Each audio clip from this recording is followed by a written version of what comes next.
Shower with the clouds, sitting comfy like I saw. Dance with the dick, got the quick on the draw. Shower with the clouds, sitting comfy like I saw. Dance with the dick, got the quick on the draw. Shower with the clouds, sitting comfy like I saw. Dance with the dick, got the quick on the draw.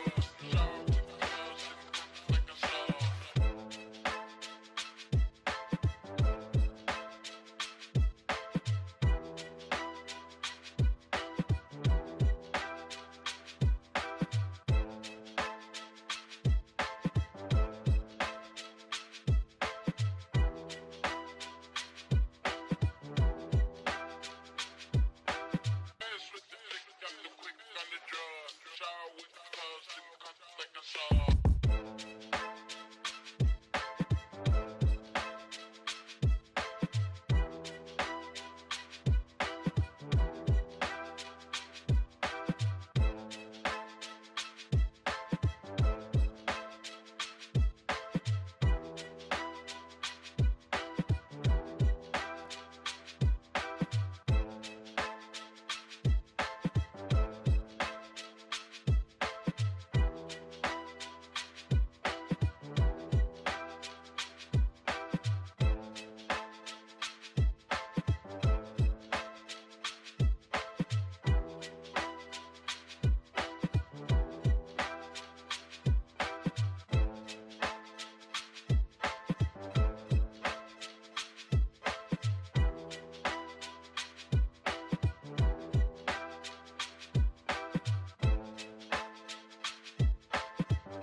This is Sports Radio 100.9 The Mitt, WLUN, Pinconning Bay City, Saginaw, Midland. Michigan sports aren't just a game, they're a way of life. And now we've got a show dedicated to die-hard sports fans like you. Hosted by a guy who's borderline obsessed with the wins and losses of all your favorite teams. He's crazy. Every weekday morning from 9 to noon, Ben Bosscher brings you the talk that matters. The teams, the stories, and the players you care about most. This is the Ben Bosscher Show, built by Bresky Siding and Building Repair. Remember that.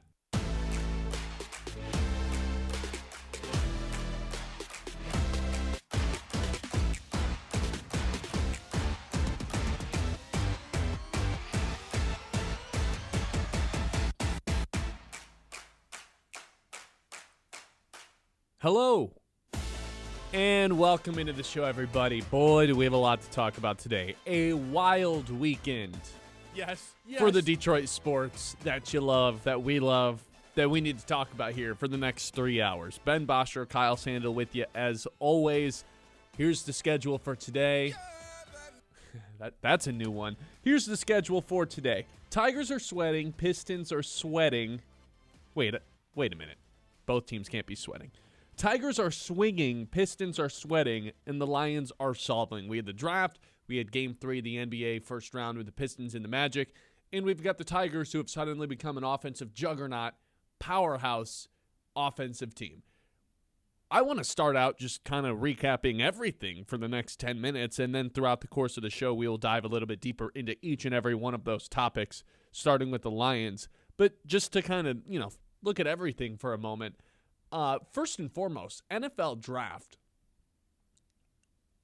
This was a weekend where I think Brad Holmes showed a ton of vulnerability, not just in the first round, not just in the second round, but throughout the course of the entire draft, even all the way to day 3, some of the flyer picks. What became apparent was Brad Holmes is going to draft based on needs. I'm totally okay with that, by the way, considering where the Lions are, what kind of help they needed. I think there's a legit case that their top 4 picks all are contributors right away for this Lions team, between Blake Miller, the first rounder, Derek Moore, the second rounder from Michigan, Jimmy Rolder, the fourth rounder, the linebacker from Michigan, and then this Keith Abney guy who we're going to talk about a little bit later on in the show. I think there's a chance all 4 of those guys could start by the end of the season, if not even sooner. I mean, with all the holes that the Lions have defensively and what we discussed going into the draft, there was a lot of different spots that felt like the Lions needed to address in the later parts of this draft. And I know we're going to talk about this all show here today, but that's exactly what Brad Holmes did. And now there is options for those different starting spots, mainly defensively. Wait, hold on. Timeout. Kyle, between all 3 of these things, Tigers, Pistons, NFL draft, what had you the most excited this weekend? I thought you were going to pull out an old bit here. Which would have been? Grading the weekend. Oh, we haven't done that in a while. I know. This was an A-plus weekend. This was one of the best ones of the year. It would have been a lot better if the Pistons were able to pull out a win and the Tigers didn't lose 2 of 3. Weekend. But, man, this was fun. I mean, it was jam-packed, to say the least. From an event standpoint, yes, it's a 10. From actually how I was feeling after the Pistons lost Game 3, probably a 0. So I guess I'll put it somewhere in the middle there, but give it a 6. I think of all 3 of those things, though, I feel the best about the NFL draft. Between those 4 picks all having a runway to contribute right away, and Brad Holmes showing some signs that this defense actually might look a lot different schematically next season, I was really pleased by everything that happened in this year's draft. I don't think there was a slam dunk pick anywhere, but I think it was solid all around, safe. Players with very high floors. And that's okay with me, considering they already have their blue chip guys. They've got their all pros, their superstars, Amon-Ra, J-Mo, Gibbs. You can throw Goff in there if you want to. Even on defense, the safeties, in which, hey, by the way, they did not draft a safety. Maybe a good look for Kirby Joseph, good look for Brian Branch, Jack Campbell, Hutchinson. They've got the blue chip talent. They needed the pieces around the end. And it felt like this draft was a ton of guys who can fit into that category of, yeah, there's not superstar potential here, but these are players that can help immediately upon arrival. Yeah, I mean, and I think that's the main reaction from most Lions fans as well. I have not seen many Lions fans be like, whoa, like what is, like the last couple drafts have been for Brad Holmes. There's been a lot of questionable picks, and I think that's even like the Kendrick Law pick. Everyone's just upset about that one because they needed a pick to be mad about. All the other picks was like, I can't be mad about the Michigan guys. Can't be mad about Blake Miller. Okay, let's freak out about the wide receiver that they took. So obviously, I think it feels like the safest thing of the weekend. Spencer Torkelson would like a word, though. Oh, my God. For as far as the best part of the weekend. If I have to answer the question of the most surprising thing of the weekend, the coolest thing of the weekend, the most fun part of the weekend, Torkelson, blah, blah, blah. I'll keep going. 1 week ago, we were talking about replacing Torkelson, whether that was Colt Keith starting at first base. We were dialing up we literally said, who is the AAA first baseman? That was the thing that we talked about. And it was rightfully so. Like, let's not get it twisted. It's not like we made a mistake by talking about that. I would like to issue an apology for Spencer Torkelson because we did the segment last week, Do We Owe Tork an Apology, because he had hit 2 home runs back-to-back days. One of them was a walk-off. And we both agreed the answer was no, your OPS is still below, 620 at the time? It's the 4th best OPS on the team now after 5 straight days of hitting a home run. Magnificent. Sets a franchise record for most consecutive games with a home run with 5 of them now. I texted you before the game started yesterday at 1:40. I was like, I don't know, man. I feel like Torque might be able to keep this up. They're in a tiny ballpark. He's seeing it really well. The most interesting part about all 5 home runs is every single one of them was a fastball in the zone, which he notoriously has not been able to hit throughout his career, and specifically this season. What a bizarre 180 for Spencer Torkelson. In the entire Tigers offense in general right now, that's just kind of mashing. You know Right. they're second in the league in doubles? Really? All of Major League Baseball. Only one team has hit more doubles than them. Which is great because the homers had been down for a while. Obviously, this weekend helped. And, worth noting, the Great American Ballpark has been an extremely hitters-friendly ballpark for not just, it's been a thing for a long time, but this year specifically, they showed the stat this weekend. It's like second in homers, second in extra base hits. It's all over the place. Just a great hitter's ballpark so far this season. So that helps a little bit, but it's not even just the homers for Torkelson. He was doing it all. He was getting doubles. He was getting just base hits. Extremely good weekend from Spencer Torkelson. He had 6 hits in 3 games. And that doesn't even include the homer that he hit in the last game against Milwaukee. So just an awesome weekend for Torque. And then Riley's about one of the hottest players in Major League Baseball, too. His average is now up over 300 on the year. Since April 1st, it's 329 with a 957 OPS and 3 home runs. Maybe a slight overreaction at the beginning of the year for Riley Green when he wasn't mashing home runs. He's also second on the team in walks right now, by the way, with 17. Checks notes had 46 in total last year. And then McGonigal, we're running out of words to describe how good this guy is. I saw he was on pace to have, depending on what website you look at, somewhere between an 8.5 and 10 WAR this season for a 21-year-old rookie. Last guy to do that, Mike Trout, who was considered a baseball prodigy by the time he got to the majors.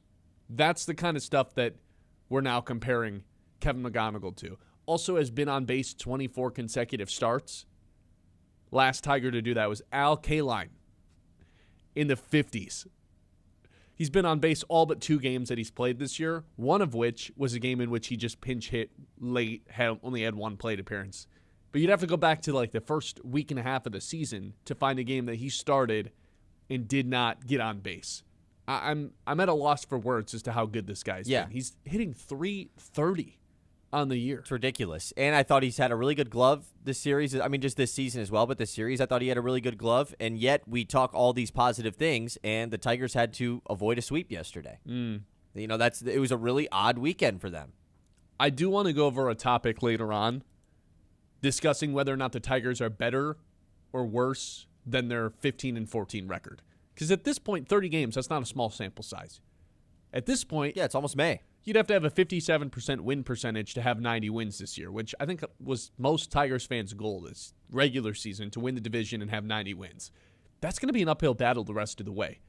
But I am feeling pretty optimistic about their offensive output right now, considering there's help on the way for their bullpen, which has obviously been problematic. They rank dead last in bullpen strikeouts, just not a lot of swing and miss out of the pen right now for the Tigers. So that's the Lions and the Tigers. Too much positive stuff going on. Let's switch things up. Jalen Duren put out a missing persons report for him. After game 1, it was alarming. Game 2, they won, but still Jalen Duren didn't have that big of an impact. This is now 3 consecutive games that Jalen Duren has no-showed. He's been someone who's been easy to get by defensively, typically out of position. Orlando's almost picking on him. Wendell Carter Jr. is bullying him down in the paint psychologically, physically, any way you can imagine. He's yet to have a double-digit rebounding game. He's only had 1 double-digit scoring game. The Pistons are down 1-2 in the series. Another game tonight, game 4, before they head home Wednesday. For as great of a game as Asar Thompson had yesterday, it was everything we could have possibly imagined about Asar Thompson, the golden game when they drafted him. It's that kind of stuff. Defensive impact, connecting piece, up and down the floor, incredible. Finding buckets within the flow of the offense. It was wasted because, once again, Jalen Duren no-shows in Game 3, as he did in Game 2 and 1 as well. It's been incredibly frustrating, the Jalen Duren experience. All of the things that you had worries about with Jalen Duren at the beginning of his career last year, even like some parts of this season, but it's been mainly an awesome season for him. Mainly all came down to like an effort thing. Like it's a laziness thing that was kind of always the tag that was thrown at Jalen Duren. And it feels wrong to pivot on him off of the season that he had, right? Finished second in most improved player, doesn't win the award, was an all-star, likely to be an all-NBA player as well this season. Like, just a tremendous season. And what he did when Cade was out, it was unbelievable. And to throw all that to the side, it feels wrong. But how can you not? How can you not based off of how this series has gone? And we'll continue to harp on this, but, like, man, it is not like he is going against the elite tier centers of the NBA. It's Wendell Carter Jr., man. Like, it's a guy that nobody really knows, and he just continuously is getting dogged by that guy. So many offensive rebounds for Orlando, so many second-chance opportunities, and Duren just has yet to unleash the true physical prowess that we know he brings on a game-to-game basis. He's getting in foul trouble. He's picking up bad fouls, and, I mean, he got benched for Paul Reed the other day. You know, the Pistons go on an 8 to 10 minute run in the third quarter there with Paul Reed. And not to say it like it worked or anything, but Duren, you had to do it.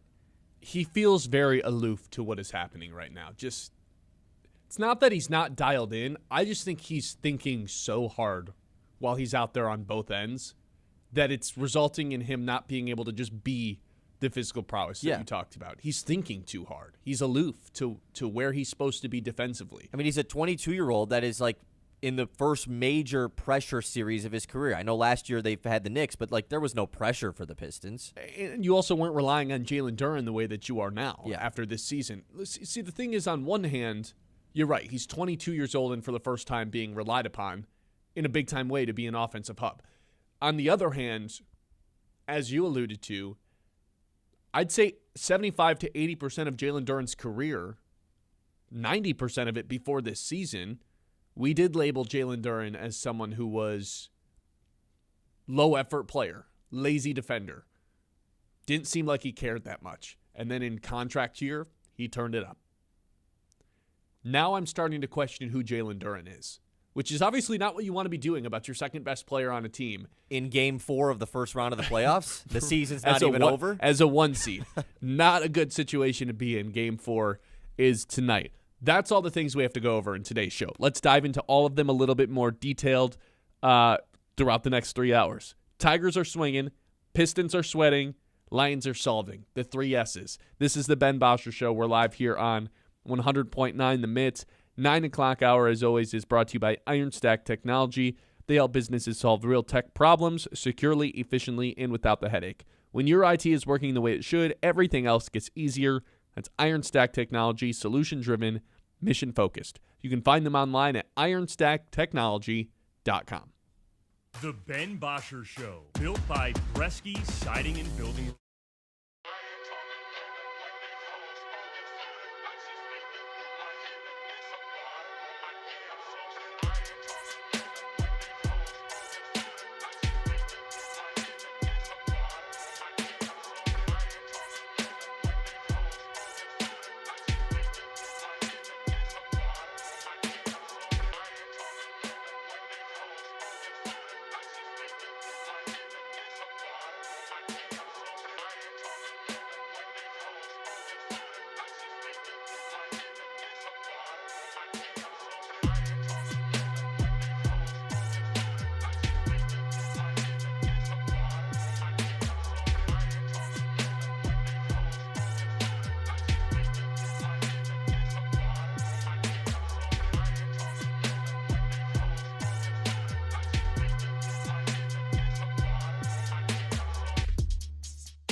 And Building Repair on 100.9 The Mid. I want to start with the Lions, Kyle, if that's all right with you. We'll get to Jalen Duren a little bit more. We'll get to the Tigers' offense heating up in their arms. I don't want to say being like polar opposites because it's not like their arms are stinking it up, but they certainly have not been great, and it's the biggest reason they've been losing. Those first two games in the Cincinnati series, yeah, I will say their arms were kind of stinking it up. We'll get more to the Tigers here and Spencer Torkelson and Kevin McGonigal here shortly, but I do want to start with this Detroit Lions draft summary because I think it's fascinating what Brad Holmes has told us throughout the course of the last few days. The vulnerability, the hands up, the draft for need, I'm totally okay with. And I'm sure he'll go up there and say, well, we liked the players that we drafted. They were the best players on our boards. But what became very abundantly clear throughout the draft was they're going to take the best players available for the positions they need. Alex Anzalone, that was a guy who was never replaced in free agency. And they bring in Jimmy Rolder in the 4th round, someone who's going to have a legitimate chance to go compete for a starting will linebacker role. It was a hole on the team. Now it's not. Derek Moore, we were screaming for an edge rusher across from Aiden Hutchinson. And not only do they take a defensive lineman, they take a pass rushing edge rusher. Seems very straightforward, but it's not. That's not what the Lions have done in the past. You look at their other draft picks, whether it's with Brad Holmes, Levi Wunzurike, or whether it's Josh Pascal, a bunch of guys that they can throw on the end that are great at setting the edge and stopping the run. Yet in this draft, they take Derek Moore, who's much better at getting after the pass rusher during his time at Michigan than he was as an edge setter, than he was as a run stopper. He had 10 sacks last year. He had the 3rd best true pass rush win rate in all of college football, only behind Akeem Messidor and David Bailey, 2 first-round picks. That's the kind of pass rushing skills that Derek Moore had. Huge dude, has the upside to become a better run defender, but his bread and butter is getting after the quarterback. Then you look at the day 3 Flyers that they took, the 2 defensive linemen, also guys who are a little bit better at getting after the quarterback than they are stopping the run. 2 guys who could fit into that 4-eye spot that we talked about a ton throughout the course of the season, where Levi thrived in 2024. They want to get after the quarterback, I think. And the fact that, they took a linebacker, the fact that they brought in all these DBs, whether it's Christian Izzian or whether it's Roger McCreary, and then they drafted Keith Abney as well, I think there's a real chance we're going to see way more 5 DB looks rather than the 3 linebacker looks. You're going to see, you're going to live in nickel a lot more, and you want to get after the quarterback. This has been a defense that's been really good at stopping the run for the past few years because that's been the priority. They've also been slow and vulnerable over the top in coverage. Part of the reason they've been vulnerable over the top is because they have not had the pass rush juice outside of Aiden Hutchinson to force the quarterback to get rid of the ball quickly. They've always wanted to contain the quarterback, slowly collapse the pocket, have him run out of time. Good quarterbacks, that's not going to work on them. Now, what's become very apparent is they want to get after the quarterback. I think they want to play in the nickel a little bit more, get faster on defense. I think there's a huge defensive philosophy switch incoming this season for the Detroit Lions based on what happened in this year's draft and free agency. Which was something that you were clamoring for, right? That's something you've been wanting for a while. I think everybody was. Yeah, I mean, it was a slow defense. And you not only was it a slower defense, but you lost your best coverage linebacker in Alex Anzalone. Like, that really plays into this. And so I think there's a couple of takeaways from that. My initial takeaway from just the Lions draft as a whole, from a Brad Holmes perspective, was like, what's the easiest way to please the fan base who has been out on the draft the last couple years? Draft the Michigan guys, right? No, I'm not saying they're the wrong picks. That's not a bit I'm going to do here because that would be a stupid bit to do. I just think it's pretty hilarious, right? It's most Lions fans are Michigan fans, and so here's an easy way to make the fans happy. Let's draft the guys from the state. And on top of it, though, it's not just that. It's doing the obvious positional needs, and it's easy for us to do the classic, like, man, here's what the Lions should draft. There's clear holes here, but Brad Holmes, you never know. He's going to zag. He always does. He's always thinking best player available. But this year, it felt unzaggable. That's how this draft felt. In the first round or in general? In general. Like, look at the positions and the players that they lost in free agency. This was a team that missed the playoffs last year, so already the roster clearly wasn't good enough to get to the playoffs, and yet you lost a lot of quality players in free agency. So it was easy to just look at what holes are missing on this team. Free agency's over. Like, there were still a lot of spots that needed to be filled, and they were obviously there in the draft as well. It felt unzaggable, and that's obviously how it went down. Also, pretty notable that they didn't draft a safety, and Holmes talked about it in his post-draft press conference. Probably the most surprising thing of the draft, right? It makes you feel kind of good, even if Brad Holmes isn't willing to come out and say it, which he wasn't. It does make you feel a little bit better about their, viewpoint of Kirby Joseph coming back next season and being Kirby Joseph, not just, throwing the pads on and stepping onto the field, but being the Kirby Joseph that flips games. The Lions went 3-5 last year in one-score games. Guess what? Kirby Joseph flips at least one of those games. I would say two, because they're 18-0 when he has an interception. Just like that, they could have made the playoffs if Kirby Joseph was healthy. He's a game-changing player.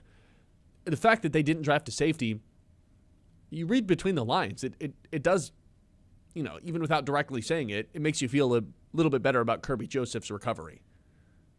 I guess. It also could just be a thing of, like, kind of sneaky deep in the secondary right now. I know, and knock on wood, because we've said that a couple times, and every time it feels like Khalil Dorsey finds his way into playing meaningful snaps down the stretch of the season. But Kendall Vildord, he signed with anybody in free agency, you never know. Right.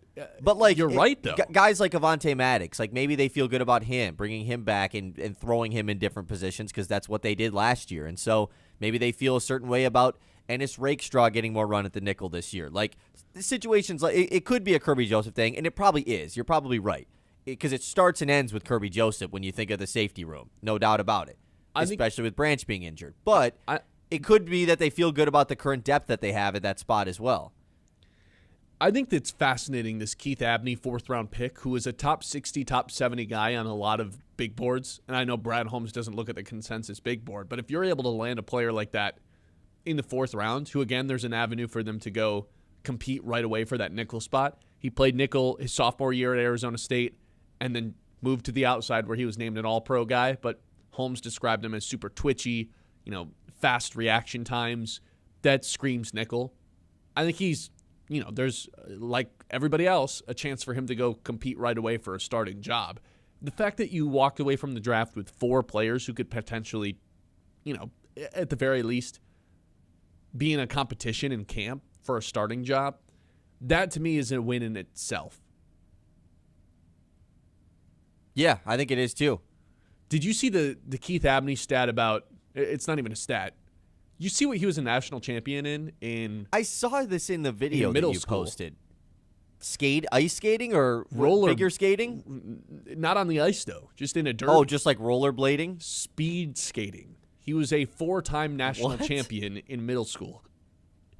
You ever been able to ride rollerblades? I think I did. Yeah, when I was in middle school, I think. I wasn't going fast enough to win derbies. That video freaked me out. I saw NFL. How does that correlate Network. to football skills? Balance? I don't think it does. Maybe it does. I mean, it has to for something, yeah. When they showed the video of it on TV during the NFL Network broadcast of the draft, I was getting like scared just watching it. They go so fast around those corners and get so low to the ground. I don't know how they don't wipe out. And yet now he's a professional football player on top of being a speed skater. That's a pretty good skill. Funny YouTube chat here from RP. He says, do you think picking for need is zagging for Brad Holmes? That's You could true. I say said that. it was unzaggable, but he found a way, right? He zagged himself. Most fascinating rookie that we have going into the season for you? Because I don't think it can be Blake Miller. I don't think offensive linemen qualify. Well, I mean, it's and most fascinating. Okay, this guy's coming in to be the starting tackle when everybody and their mother knew that that's what the Lions needed. That's not that fascinating. Most interesting. Yeah.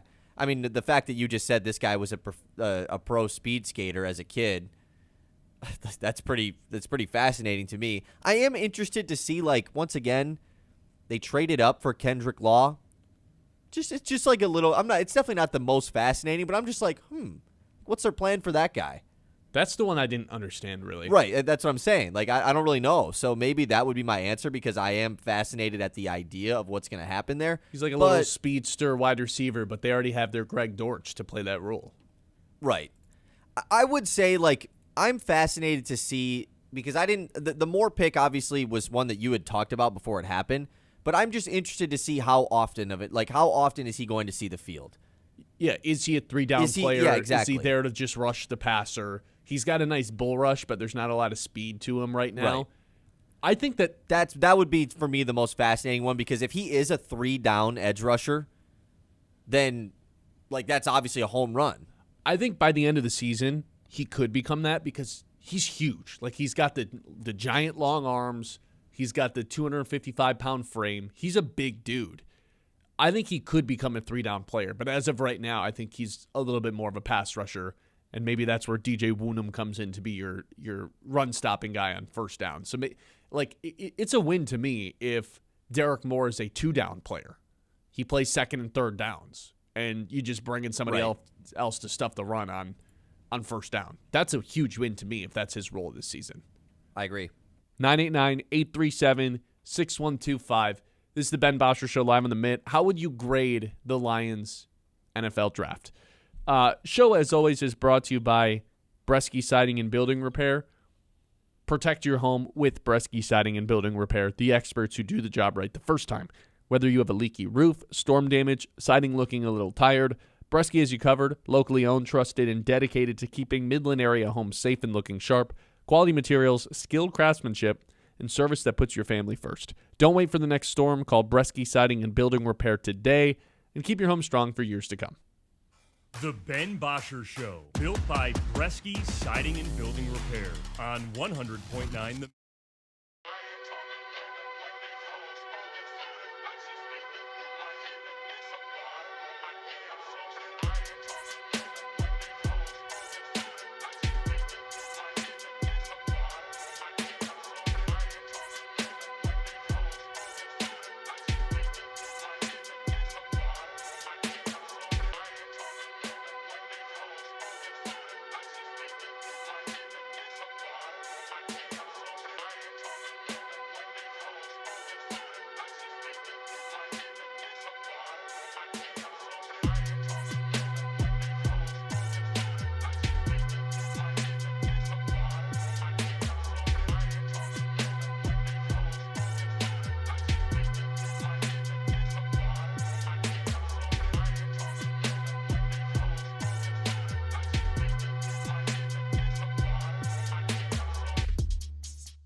on 100.9 The Myth.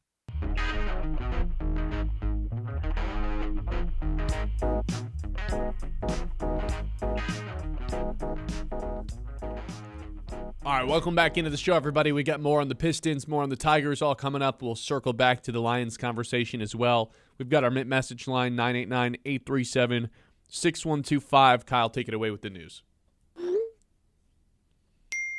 The Mitts Morning Catch. So much to get into today, Ben. I know. God, we had a full weekend of NBA and NHL playoffs to get to as well. Wait, I want to take a guess as the over-under on playoffs, NHL playoffs that you watched, and I will set it at 1.5 minutes. Minutes? Yes. Okay, what's the definition of watched? You had the broadcast up. What if I Mine just, is like, under. I didn't watch any. So if I just had it on a TV in a room that I was in, That counts. okay, then over. Okay. But I certainly was not dialed into it, though. NBA, I don't even know. Mine would have to be at like hours. The over-under, yeah, that would just be ridiculous. We've got more sports going on this week back here at Dow Diamond. Take a look at the community calendar presented by Bresky Siding and Building Repair. The Loons last week in Beloit took 4 of 6, another road series win for the Loons. So they're back home tomorrow for 6 more against Peoria. Head out to Dow Diamond this week if you've got nothing going on. It's supposed to be nice out, so that's good. Okay. Pistons, Magic, tonight at 8. I know we're going to talk about it a little bit more, but just wanted to throw it out there for the folks. Pistons, 2.5-point favorites. Got to win. Can't go down 3-1, right? Can't go down 3-1 if you're a team with this little playoff experience. You feel good if they can pull it out tonight. You come back home at tied 1-1. You've got the home court advantage and the best player in the series. But if you lose tonight, it's over. This team doesn't have the experience or wherewithal to come back from 3-1. I don't know, man. 2.5-point spread, that seems about right. They have to have their best defensive game. I think the intensity defensively will be there. I just worry about scoring. That's my big worry. That was the worry all regular season. And Orlando's been so physical with everybody down low that they're going to need somebody to step up. Last game it was Tobias, and they Tobias still lost. was so good. It feels like you can't lose to Tobias Harris. Gives you 20 games. It just... The one of them you get. Yeah, exactly. I'm with you. And Cade has just been so good, too. So that's been one of the big takeaways from...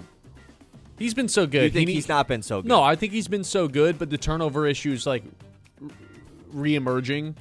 I mean, he's had 17 turnovers the last 2 games. 16? Yes, 16 turnovers the last 2 games. It's too many, especially the lackadaisical ones in transition where he's just not locked in. That just can't happen anymore, man. The turnovers have been way too big of an issue. I'm with you that he's been excellent, but yeah, that needs to be reeled back in. Sure. I'm with you. I just hope that, they have to win tonight. It's that simple. But, the one out of halftime of him, like, near out of bounds where the ball just got poked away, like I don't know what that was about. It's like he wasn't even back from the locker room yet.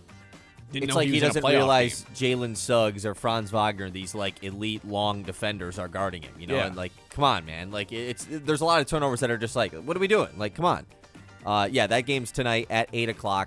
Other games going on tonight in the NBA: Thunder versus Suns, the other 1-8 series, potentially could be the first series ender. OKC's up 3-0. That's at 9:30. That's the Peacock game, so the Pistons don't get put on Peacock this time. And then at 10:30, Timberwolves versus Nuggets. T-Wolves could also end that series. They are up 3-1. No Anthony Edwards, though. He goes out with an injury in this game for the Timberwolves on Saturday. Expected to miss a couple of weeks. They do feel optimistic about his return if they are, of course, able to advance. But still, being out a couple of weeks in the playoffs is detrimental. And they lost Dante DiVincenzo to a torn Achilles in this game as well. Just a brutal one for the Timberwolves. Yet they won. And there was a scuffle. How is it that they're playing Game 5 tonight? You said that was tonight? Yeah. How is it that they're playing Game 5 and we're only playing Game 4? Series started first. They seemed like the Pistons got the early 3 days off, or 2 days in a row off between their first 3 games. So I'll take it. Just weird. The playoffs take so long, man. 2 weeks for every series. I know, it takes way too long. For every round. I will say, though, we were talking about this morning. Pistons Magic 1-8 seed happened in 2003. Pistons were the 1 seed. They were down 3-1 in that series and came back and won. 2003, and that was before they had a ton of experience too. So you never know. Hopefully they just don't go down 3-1 Yeah, this time, though. I don't think I'll be able to handle it. I do want to ask go your down opinion, 3-1. though. With the Timberwolves-Nuggets scuffle that happened on Saturday night, what's your philosophy on this? So the scuffle starts because the Timberwolves have won the game. They're up by 15 to 20 points. It's over. The T-Wolves get a rebound. They throw it up the court. There's like 10 seconds on the clock. They obviously should just dribble it out. Jaden McDaniels instead goes to lay it up. He scores 2 points. And Nikola Jokic, of course, did not like this. He goes up to him, gets in his face. What's your philosophy on the unwritten rule of basketball, of dribbling the ball out instead of going and scoring? Score at your own risk. Like, you have to understand what potentially could happen. And I think with this situation specifically, there was already enough bad blood to where you knew going up for a bucket was going to create something. Like, for sure. There's and no maybe way he was cool with it. Maybe that's what the goal was for Jaden McDaniels. to get them riled up. Yeah. I think it's mostly fine, but you do have to run into, like, you have to go up for that basket understanding what could potentially happen, because there's a lot of players across the league that do not want you to do that. It's one of my few boomer takes. What, play defense? No. Or don't do that? Don't do that. Dribble the ball out. Like, that's all. I've always been that way. Dribble the ball out, man. The game's over. Like, what are you doing? Empty stats? That's just I've never been a fan of that. Just thought it was. I think there's an exception if you're like, if all the benches are in, and you just want, like, you're like, hey, I want a playoff bucket, and I never play, and this is my one chance to get a playoff bucket. Sure, That's fine, I Sure, think. I guess. But yeah, all the starters are still in. Yeah, McDaniel's doing that. I mean, come on. The rest of the games that happened yesterday in the NBA, and then we'll save the rest of the news for later because we still have a good amount to get into. Raptors tie up the series with the Cavs. Man, this kind of happened out of nowhere. They've played 2 pretty tight games here. The Toronto does pull this one out to even things up at 2 apiece. The Spurs win big to go up 3-1 in Wemby's return over Portland. And then Boston beats up on Philly in Joel Embiid's return to go up 3-1 in that series. Did you see the James Harden playoff stat with turnovers? No. He has 44 playoff games where he has more turnovers than field goals. I know. 44? Yes. That's absurd. What? Some how guys is that don't even play possible? 44 playoff games in their career. I don't even understand how that's possible. How do you have 44 games where you have more turnovers than field goals? As someone who at feels one like a point was made-up averaging stat, 36 points per game. That is Nick Wright. Nick Wright No, stat. I mean, I'm not saying it is made up. It's just like that sounds like a made up stat. Yeah. And then the one I didn't throw in there that I feel like we need to touch on a little bit. Rockets win game 4 to avoid the sweep against the Lakers in a game that was never really close. But man, Lakers-Rockets on Friday night, we didn't get a chance to talk about this. You want to talk about an all-timer.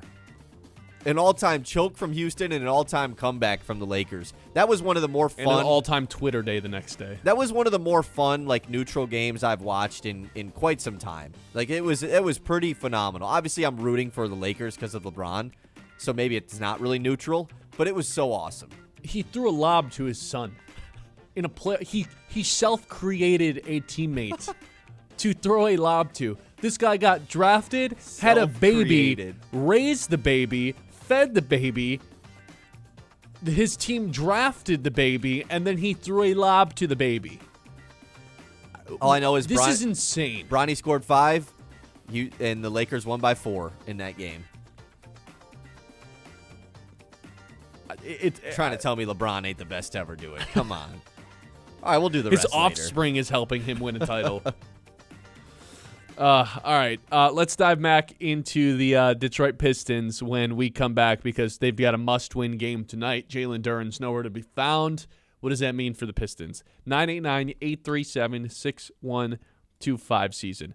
25. Golf season, that's what I was trying to say, is right around the corner. It's here, I would say. And if you're looking for a new place to golf, look no further. Apple Mountain in Freeland, where every round comes with a side of scenic perfection, championship-level course, beautifully maintained, and just the right mix of challenge and fun. And when you've wrapped up 18, head to the Apple Mountain Restaurant, the perfect place for casual elegance and spectacular views. Whether you're playing for score or just soaking up the atmosphere, Apple Mountain is your place to unwind, recharge, and enjoy the game. Apple Mountain in Freeland, minutes away, but miles from ordinary. The Ben Bosscher Show, built by Bresky Siding and Building Repair on 100.9 The Mid.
by Bresky Siding and Building Repair on 100.9 The Myth.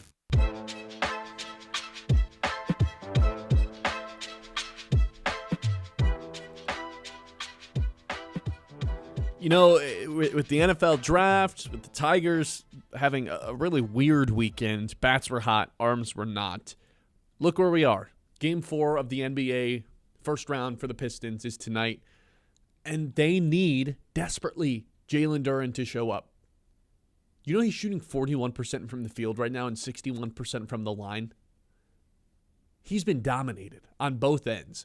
There's been a handful of possessions to where he has the ball underneath the rim and is unable to finish because he's getting blocked or contested by whether it's Paolo or whether it's Wendell Carter Jr.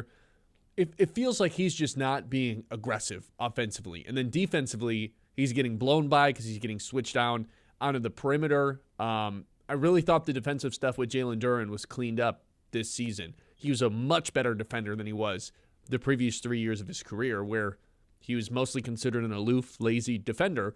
And now I feel like that version of Jalen Duren is returning. And now suddenly I'm asking myself who the real Jalen Duren is, which is not where you want to be going into Game 4 of the first round if you're the 1 seed. Especially after the season that he just had. Like, Yeah. when you put on a full regular season display of like, hey, I have improved. I am this new player. I am the enforcer. Yes, I am worth $30 million a year now.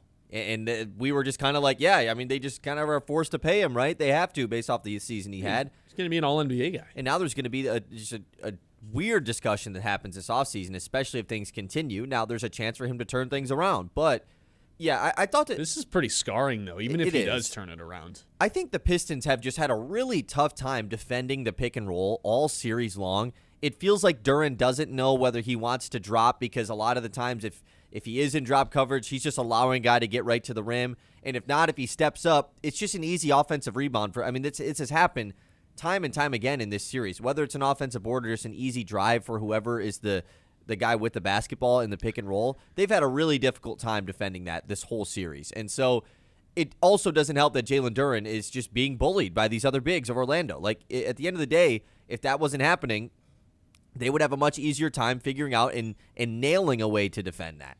That's been the most frustrating thing of this series so far. There's a lot of different things that have led to the Pistons trailing 2-1 to the 8 seed, to the team that we continue to say like was abysmal down the stretch of the season, and this Magic team has just absolutely changed the way that they've played.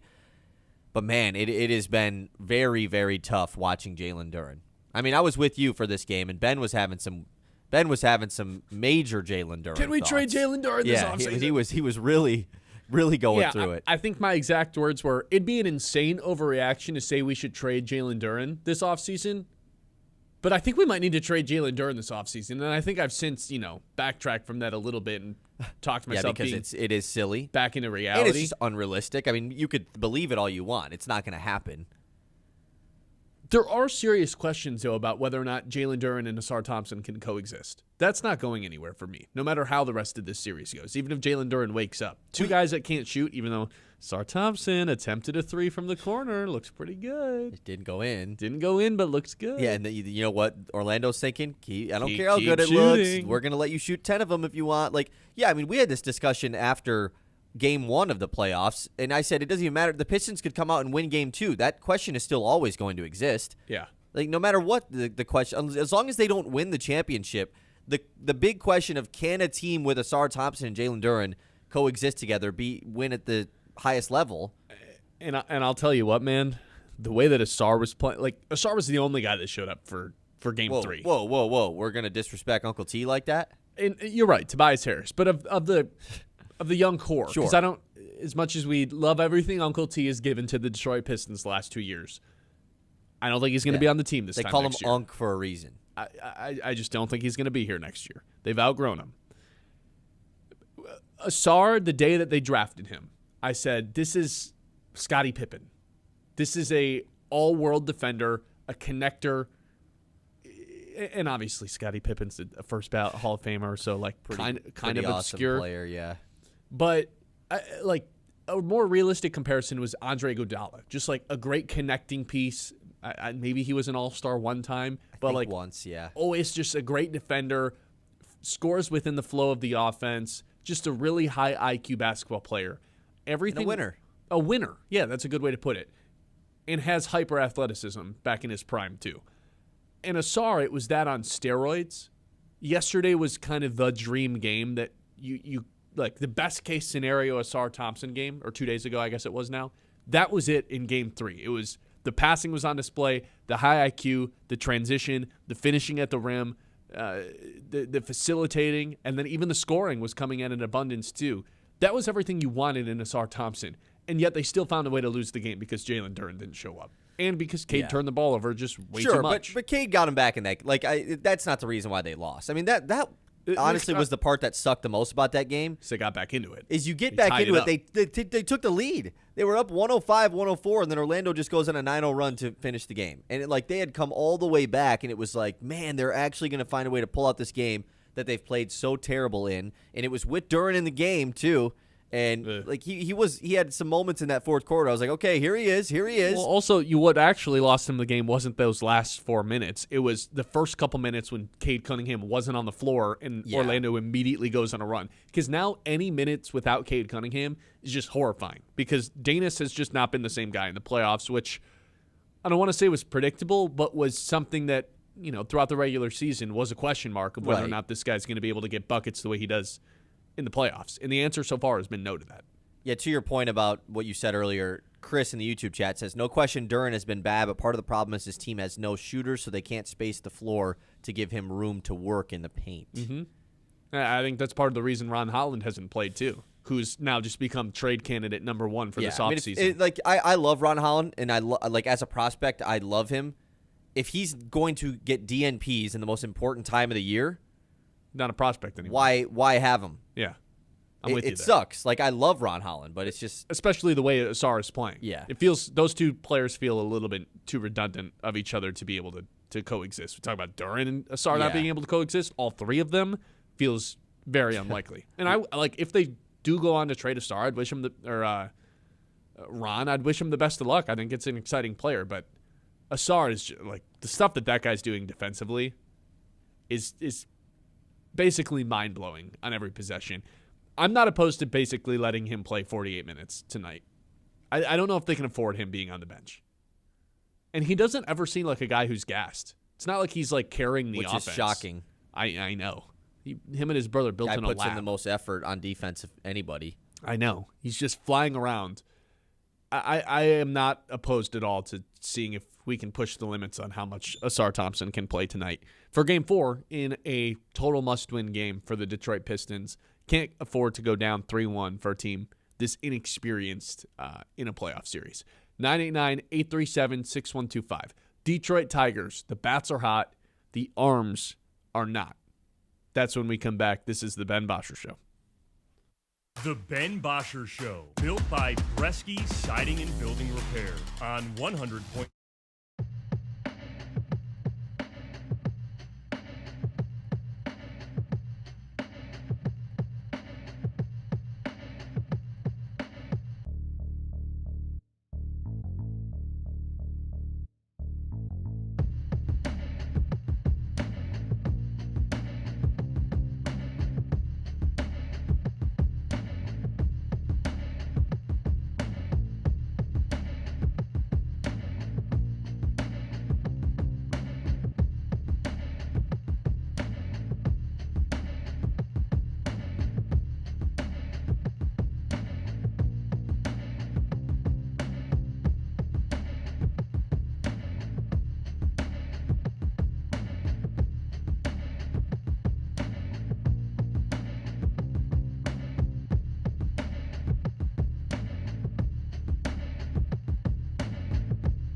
This is Sports Radio 100.9 The Mitt.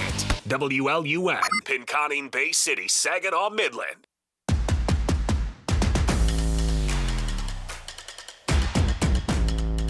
So as hot as the Tigers' bats were, 9 home runs this weekend in Cincinnati, their pitching staff actually gave up 10 home runs, and they're sitting just one game above 500 right now after avoiding the sweep yesterday, thanks to Spencer Torkelson's 5th home run in 5 straight days.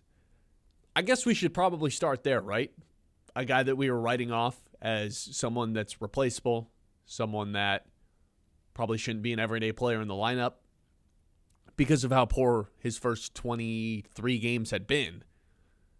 And just like that, he's got the 4th highest OPS on the team after 5 straight days of home runs. I guess I'll be the first person to do it. I'm sorry, Torque. I refused to apologize to you after 2 home runs. I didn't even really want to do it to you after 3 straight days of home runs. I'll do it after 5. Oh my God. I'll gladly just eat the bullet and be apologetic towards Spencer Torkelson, because 5 straight days is, well, it's a franchise record for home runs in consecutive games. And they've all been on fastballs down in the zone, which is so ironic because throughout Torque's career and specifically this season, he has not been able to time up the fastball at all. Yet 5 days in a row, he seems to have it figured out. I mean, I jokingly threw it out on Friday's show last week. I'm not apologizing to Spencer Torkelson.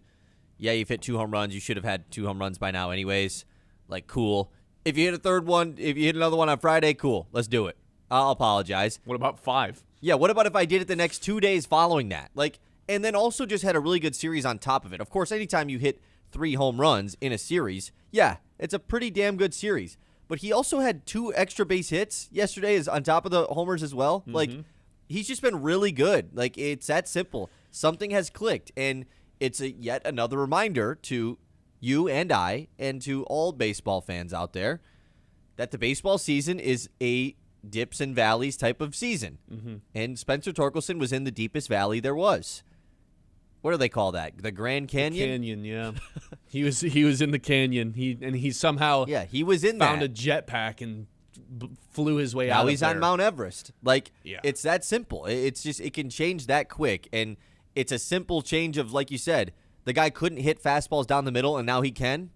Oh, all right. That seems to work out Yeah. for most guys who figure exactly. that part out. So Spencer Torkelson, like you said, the OPS being at 836, boom, out of nowhere like that. It went up 100 points yesterday. His OPS. Because he had 2 doubles and a homer. 500s. Guy had 6 days 3 ago. extra base hits yesterday, and his OPS went up 90 points. That's ridiculous. It doesn't make sense. Between that and McGonigal's on-base thing that he's got going on, there's a lot of fun storylines with the Detroit Tigers right now. Steven in our YouTube chat, can we get Ben in a Torque jersey now? I will not be purchasing a Torkelson jersey. If you'd like to buy it for me, though, Stevenson, feel free. Somebody else earlier said we should just start talking about Jalen Duren really poorly because we were talking about Torkelson really poorly. The Mitt jinx, man, it might be a thing. I don't think we've done enough talking poorly about Jalen Duren. We've actually done plenty of 2020 that. coming for Duren tonight. Yeah, the Torkelson thing was obviously the story of the weekend, but what slid under the radar is this McGonigal on base streak of 24 straight starts of getting on base, which is the longest since Al Kaline for any Tiger in the 50s. He's the most leadoff batter we've had in a long time, and he should just have that spot. It shouldn't go to anybody else. It took them about a week and a half to figure out that he shouldn't be in the 2-hole or the 7-hole. He should just be leadoff every single day if this on-base percentage stuff is going to continue. Kyle, he's top 10 in all of majors in average. He's top 10 in hits. He's top 10 in OPS. He's top 10 in on-base percentage. He's top 10 in doubles. And he's top 10 in WAR. He's one of the best players in baseball already, and he's 21 years old. It doesn't make sense. It doesn't make sense based off of even the incredibly high expectations that we put on him to open this season. Remember when we were saying if he could be the best hitter on the Tigers, and it was a pretty outlandish thing to say. And there wasn't many people that were like, what are we talking? Like Riley Green's here, Spencer Torkelson, Kerry Carpenter, Kevin McGonigal. Maybe he could be good. This guy is unreal, man. It's unbelievable how good he's been this season. And you're adding in the fact that Riley Green has reemerged, and yet we still believe Kevin McGonagall's the best. Colt Keith had a great start to the season. No doubt Kevin McGee's been better all season long. It's unbelievable what this guy's doing. The WAR, depending on where you look, wins above replacement, depending on where you look, he's projected to finish anywhere between 8.5 and 10. The last rookie to do this, have this type of WAR, was Mike Trout, who we all considered a baseball prodigy, someone who was basically anointed the chosen one in this sport. And Kevin McGonagall's on pace to do that sort of stuff for the Detroit Tigers in his rookie season, leading them in basically every hitting category that exists other than home runs. Still has more walks and Ks on the season, too. You look at the other guys that are doing that right now in baseball, they are all your elite tier players. Jose Ramirez, Mike Trout, Yordan Alvarez. It's the S tier players. Some of the best players, the best of the players last 10 years? of the 2020s. Yes, exactly. That's the type of stuff that he's doing right now. It's unbelievable. So you have him as one of the best, not just rookies, but players in all of baseball. And you're right that it's flown under the radar, too. Well, the when someone Torkelson hits stuff, 5 home runs in the a row. Torkelson stuff, of course, deserves all the shine that it's getting, but it has hidden Kevin McGonagall's consistency. Well, it's also the fact that Kevin McGonagall hit the ground sprinting, and then there was just 2 straight weeks He's still sprinting. Kevin McGonagall. Yeah, there was 2 straight weeks of Kevin McGonagall's the best thing since sliced bread. And and I think it's just flown under the radar because he isn't slowed down or sped up at all. He's just still going at the same speed he was to open up the season. And for that reason, I guess it's just flown under the radar. We've needed to find other things to talk about. No, this kid is still doing unremarkable things or remarkable things, unbelievable things. So that's going on for the Tigers, too. Riley Green's hitting .329 since April 1st. I'll apologize to him, too. Probably threw him out of that theoretical core I talked about a little bit too soon because he's been arguably the best hitter on the team since the beginning of April. I know McGonagall's been unbelievable, but Riley's had the power there, too. Although McGonagall's had the doubles. It's not like he doesn't have any power. I mean, the fact that Riley's season batting average is now north of 300 is that says everything you need to know. That felt incomprehensible a year ago with the way that he approached his at-bats. That felt incomprehensible 2 weeks ago. Correct. And the fact that he has 17 Ks this year and he could reach his season high or his last year total in walks by the time the All-Star break rolls around, like he just for sure will if he keeps this up, that speaks to going into this offseason, having goals, working on them, and then coming back a completely different, reinvented player. I don't think he's going to be a 300 hitter by the time the season's done, but like we talked about, if he can be like a 280, 290 hitter and still find a way to hit 30 bombs, that's one of the best hitters in the American League. And that was always kind of the last step in the evolution of Riley Green, which might be coming to fruition this season. It's been awesome seeing the turnaround that he's had, and maybe it sparks a guy like Spencer Torkelson. Riley Green at the end of the day is like the leader of this group offensively. He's been for now. He's been tagged that guy the last couple of seasons, I would feel like. Yeah. Just because he's been the best guy. He's been the all-star on this offensive side of the ball. So if there was a captain, it'd likely be him. Sure, yeah, that's how I feel. And so maybe it helped spark a guy like Spencer Torkelson because Riley's been, this has been a good sample size now of him being great, like you said, going all the way back to the start of April 1st, you said, right? Yeah, 329 average, 957 OPS. That's a pretty good sample size. And so he continues to rise, obviously being above 300, and yet the Tigers still haven't been winning a ton of games. That's the weirdest part about all of this. Yeah. Because Riley has been so good. It's not like it was just this weekend thing like Spencer Torkelson's was. And Kevin McGonagall has been super duper good the whole season. And Detroit's still just hovering around 500. Well, that leads to my question for everybody. And you too. They're 15-14 right now. Are the Tigers better than their record suggests? Are they the worst?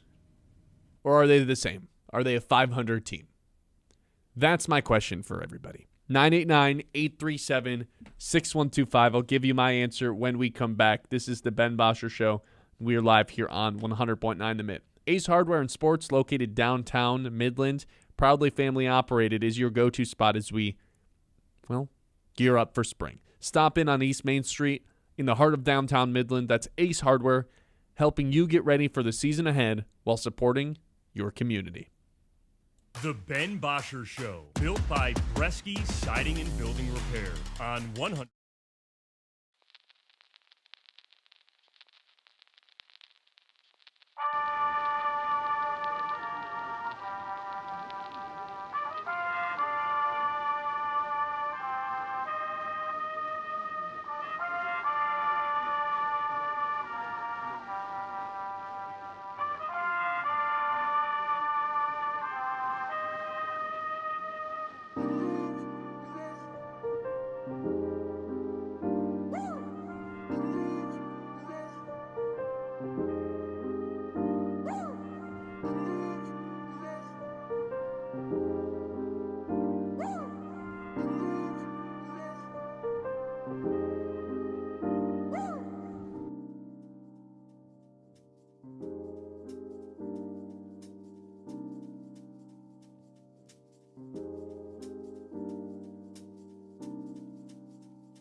Bresky Siding and Building Repair on 100.9 The Mid.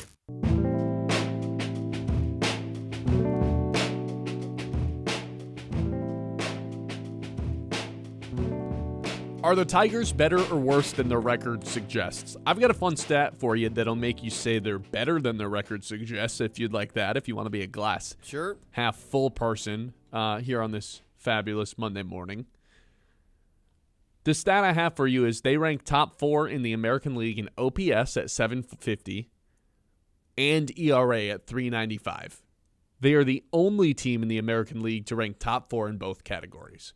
That right there alone, like, two most simplifying stats for pitching and hitting, would make you say they're actually better than their record suggests. They've been playing a ton of really good teams, National League teams, and it just hasn't gone their way. A lot of road trips as well. Played the National League road trip to start the year in Arizona and San Diego. They've played the Dodgers already this year, right? No. Nope, just kidding. And then Milwaukee and Cincinnati, the last two homestands, or the last two series as well. And you're playing Atlanta next. Like, I think they're better than their record actually suggests. The issue is the reason they're losing games, in my mind, is a couple bad starting pitching performances from Jack Flaherty and Kiter Montero.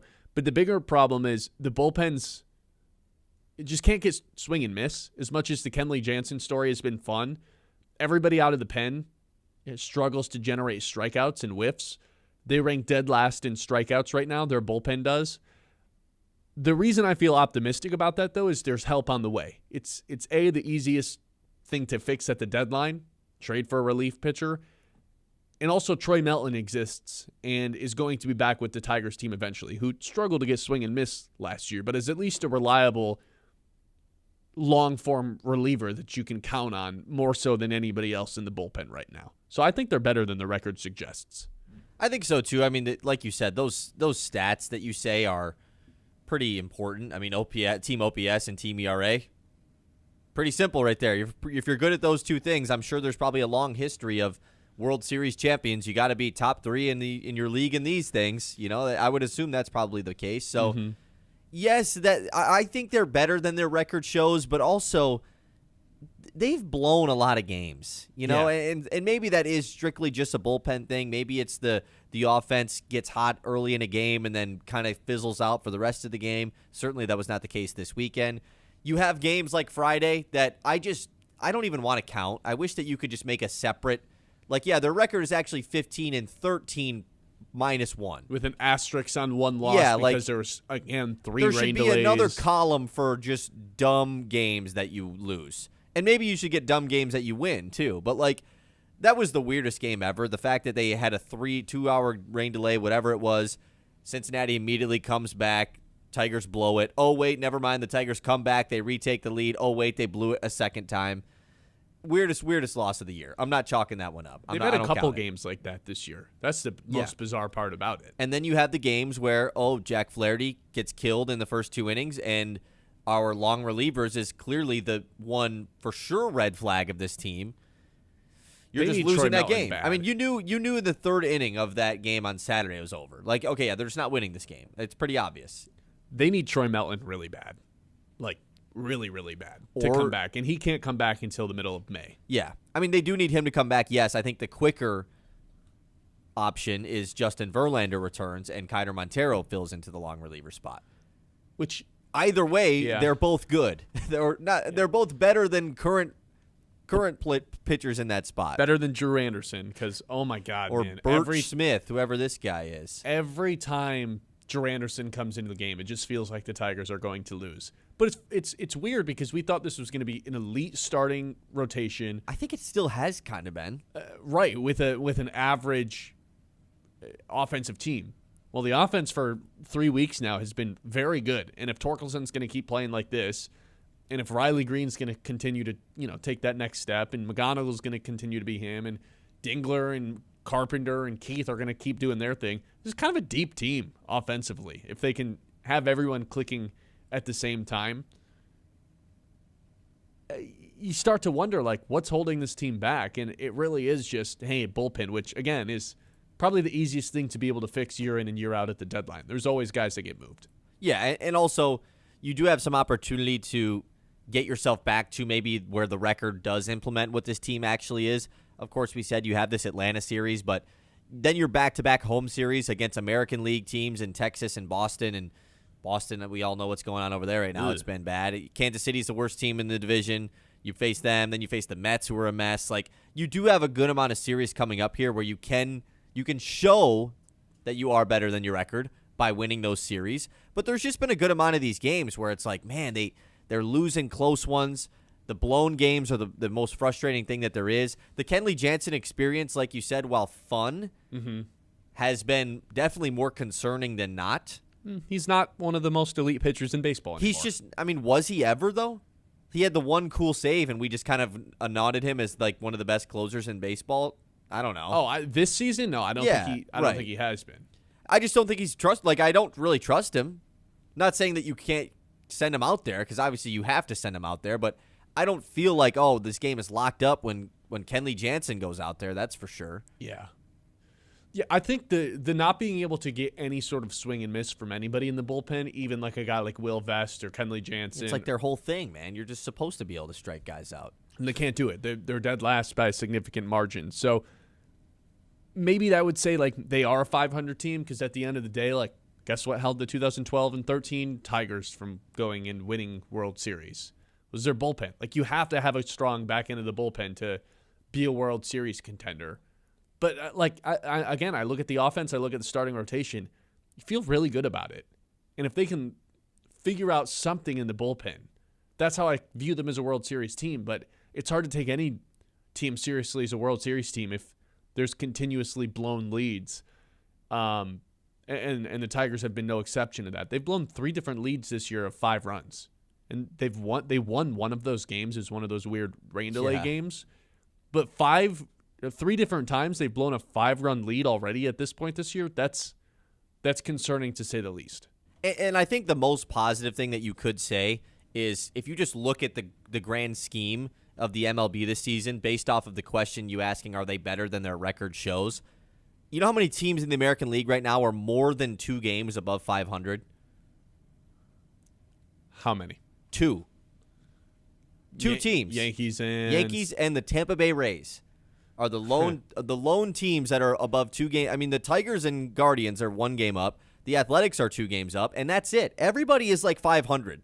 The American League makes me feel a little better. It's so even right now. And so, yes, I do think they're better than their record. Things are going to start, the bad teams are really going to start to show. The good teams are going to start to separate themselves a little bit. And I think the Tigers are one of those good teams. I do too. It's just, there's a major red flag. It's fixable, but I don't know if you're ever turning it into a strength this season with the bullpen. That's the part where I'm like, ugh. It's the one holdback you have. But if everyone's going to keep firing on all cylinders offensively, I don't know why this team isn't going to win the division. A 90-win season feels not off the table, but they're going to have to get really hot at some point. And even though the bats have been scorching hot, specifically a few individuals, the team itself hasn't really been able to string together wins other than that stretch where they won 6 in a row. Yeah. I mean, outside of that, they've just been kind of going back and forth of taking 2 of 3, losing 2 of 3. Mm-hmm. But newsflash, the AL Central still stinks. So the Tigers are in first right now, despite being 1 game above 500. Tied for atop the first. Sure. With Cleveland. 989-837-6125. We'll take a trip around the league to do the NFL draft when we come back. More on Jalen Duren, more on the Lions draft in general, all coming up here on the Ben Bosscher Show on 100.9 The Mitt. The Ben Bosscher Show, built by Bresky Siding and Building Repair on 100.9 The Mitt.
by Bresky Siding and Building Repair on 100.9 The Myth.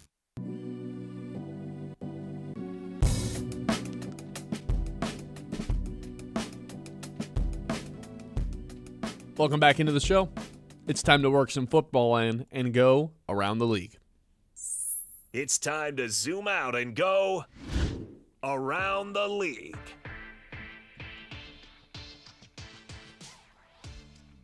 All right, Ben, you ready to go around the league? I'm ready. I'm here. You've been quizzing me too much lately, and I'm sick of it. Okay. So it's time for me to quiz you. I'm giving you a layup, though. It's not that hard.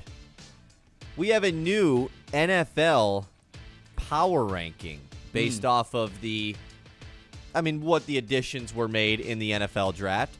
Do you think you can guess the top 10 without getting 3 strikes? In a row, like in order? No. I mean, I try to go in order, but like if you get one, you try to guess number 4 and they're number 5. I'm not gonna dock you points for it. Then yeah, I do think I can. This is from NFL.com. Eric Edholm. Yeah, I do think I can. I will start out with the reigning Super Bowl champions, the Seattle Seahawks, who paid their guys.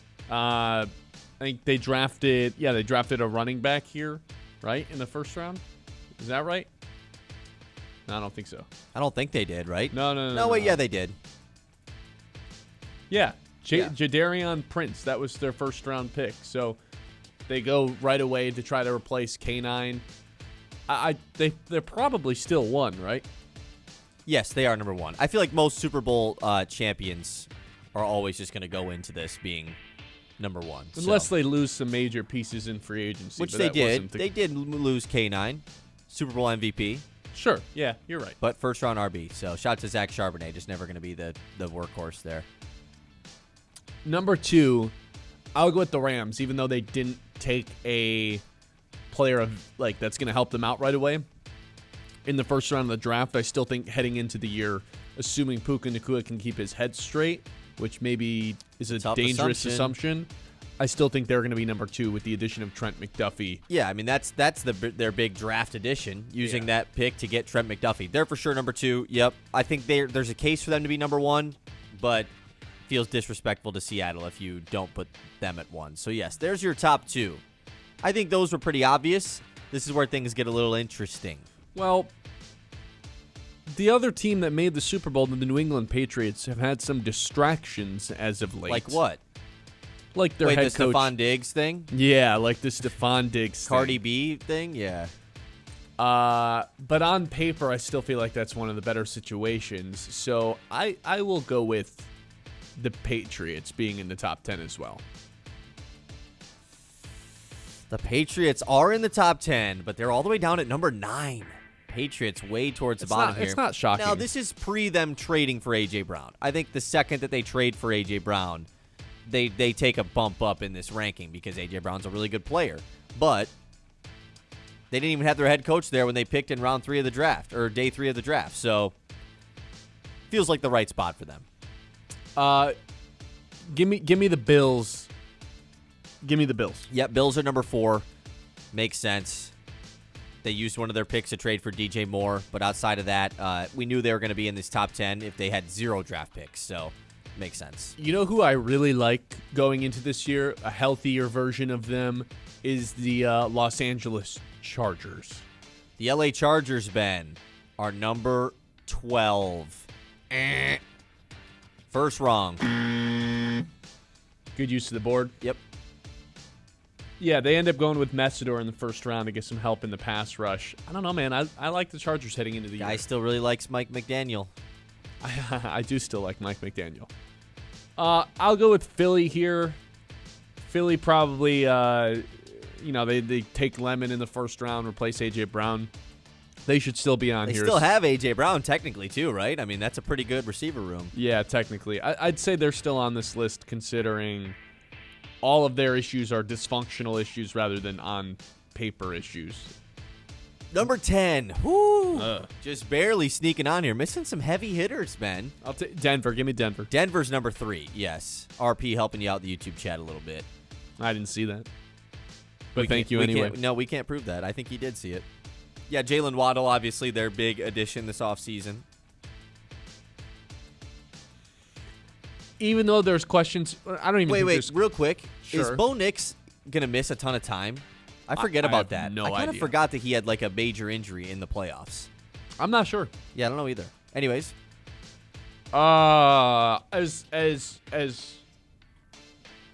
poor as their quarterback has played as of late, I think the defense speaks for itself. The Texans, they've got to be in the top 10. they're number 7. Yes, good. Yeah, they probably have the worst quarterback out of the top 10 teams, I would say here. At least just playing the worst. Yeah, I mean, not actually a doubt about it. They're in here at number 7. Defense rocks. I don't have the third team. No, you got number 3. Number 3 was Denver.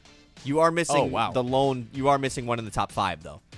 You're missing number 5, number 6, number 8, number. That's it, actually. You've gotten the rest of them. I don't agree with this, but there's some weird people that just are in love with Green Bay's roster all around, so I'll take the Packers here.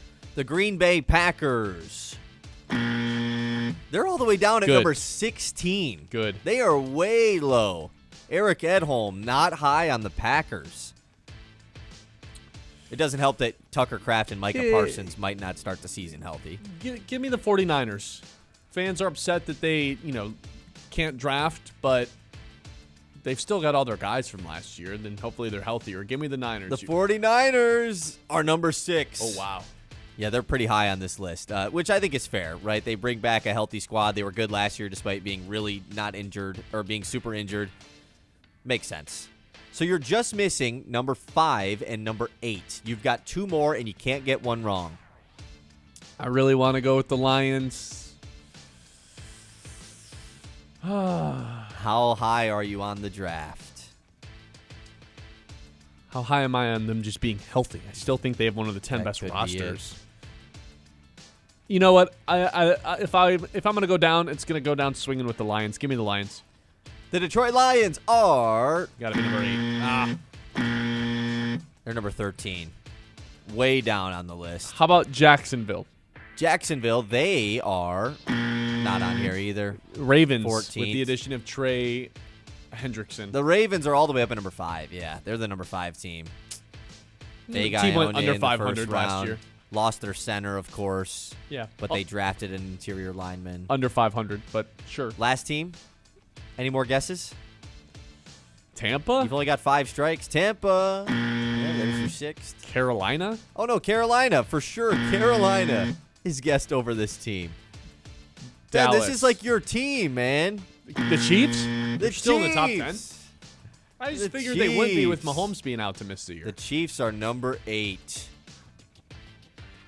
I don't know. I don't know about that one, Jim. That's an odd One one more with time. with Mahomes being out. I just don't know how to view Yeah, the I mean, Chiefs going in. I probably agree with you here. It feels a little high, but whatever. Justin the Lions Fields. feel low at 13. I am just happy 13 that- in the power rankings. I am just happy they're above the Packers, but Chicago above Detroit. Chicago 11. Chicago's had a lot of loss this offseason. Right? A lot of roster turnover unexpectedly. Their center retires, and we've seen how detrimental that can be. Can you guess who's last? It's kind of hard because there's a few like really, really bad teams. this Cleveland year. Browns? Cleveland's 27. They're like kind of above all the other really, really bad ones. It's Arizona. Yeah, that makes sense. Arizona dead last. Is Carson Beck about to be their QB? Brutal division. Yeah, Miami should be dead last, though. Yeah, Miami, I mean, they're right there. They're 30th. The Jets are 31st. Minnesota is 28th, by the way, which that one was like, Really? I know, I see that. And I'm like, man, really? All right, 28th? It's not like they got crazy worse. They traded Jonathan Grenard, but like they got way better at quarterback. 28th? The Cleveland Browns are above the Vikings. Yeah, I don't know if The I Tennessee agree with that. Titans are above them. Does Eric Edholm think Kyler Murray just sucks at football? He doesn't suck more than McCarthy, that's for sure. Just got married this weekend. You see those photos? JJ did. Yeah, Really? Instagram comments just ruthless on the guy. Just ruthless. I mean, that's look, I'm all for like trolling on social media. I think is funny. There are certain times when it's just off limits. Wedding photos. yeah, probably one of them. Wedding photos should be an all-time. It should be an unwritten rule, just like we talked about earlier. That's an unwritten fan rule. You can't dog a guy on his wedding day. You can't trash him in the comments on his wedding. Well, I got bad news for you. The Vikings fans have already done it. 989-837-6125. Around the League, as always, is brought to you by Aired Insurance Group. They understand that not everyone's insurance needs are the exact same, so they want to work personally with you to create something best suited for your needs. Whether it's life or home or auto or fiscal insurance, it's all available with the Aired Insurance Group with Farm Bureau Insurance. The Ben Bosscher Show, built by Bresky Siding and Building Repair on 100.9.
Siding and Building Repair on 100.9 The Mid.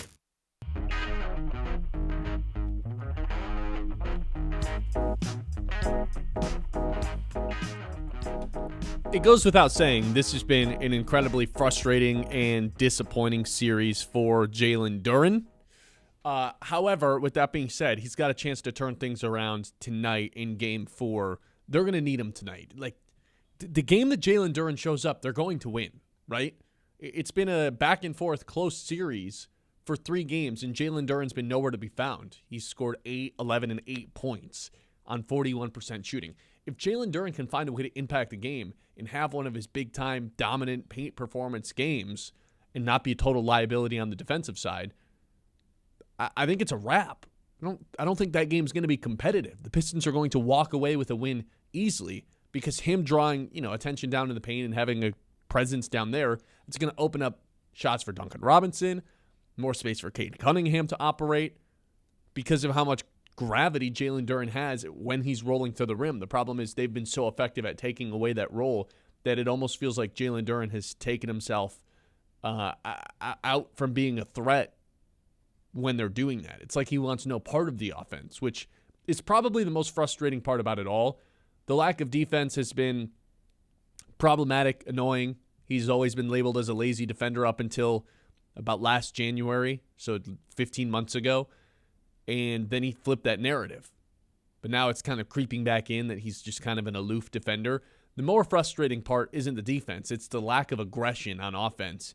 And the fact that when he does decide, well, let me try to score, it just typically is resulting in turnovers right now because he's getting overwhelmed. Yeah, and I mean, you say he has to show up tonight. What is the faith that he's going to? Because I said that after Game 1. It's like, okay, well, he's going to show up in Game 2. And then after Game 2, it was like, okay, this is weird, but they won. He's got to show up in Game 3. And then Game 3 might have been his biggest no-show.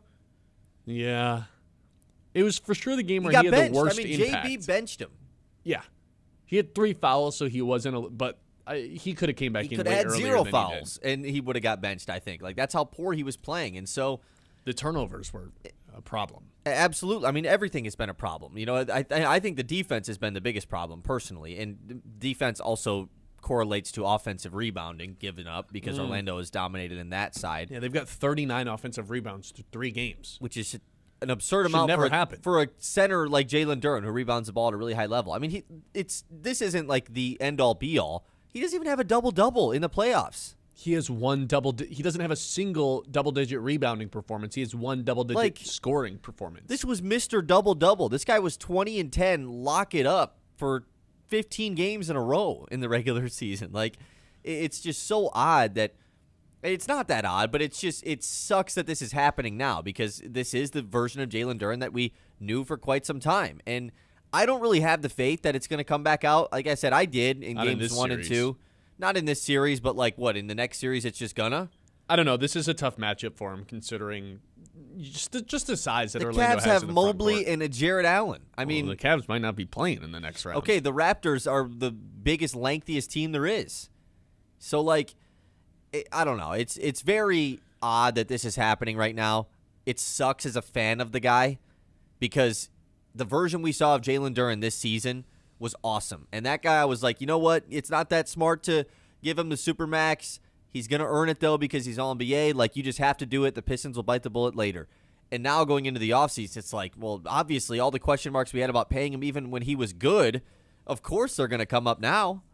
Yeah, I'd be pretty shocked if Jalen Duren got the max. It felt like the max contract, like you said, it was right in front of him for him to sign this offseason. The pen was in his hand. And now all of a sudden the Pistons are probably pulling it back like, Trajan Langdon is going to have a compilation pulled up. Like when Duren's agent pulls up to the thing and be like, hey, All-NBA season, like we're eligible for the Supermax. Okay, before we discuss that, will you watch this video for me? And it's just games 1, 2, and 3 of against the Magic. Every time he touches minutes. the ball. That is a Supermax player, huh? As much as we have talked about Jalen Duren needing to have an impact, as much as we talked about Cade's turnovers being problematic, and also just Asar's incredible Game 3, I do think it's worth mentioning some of the Isaiah Stewart stuff. He gets a flagrant and attack both in the first half of Game 3. I didn't think either should have been called anything. Yeah, worth noting that game, like it was ridiculous. Tony Brothers and his crew couldn't figure out what a flagrant foul was. Like their definition of a flagrant foul was so different every time they had to. And the they amount reviewed of times, what, 4 of them? The amount of them? times that they had to review for a hostile act. I mean, that is just.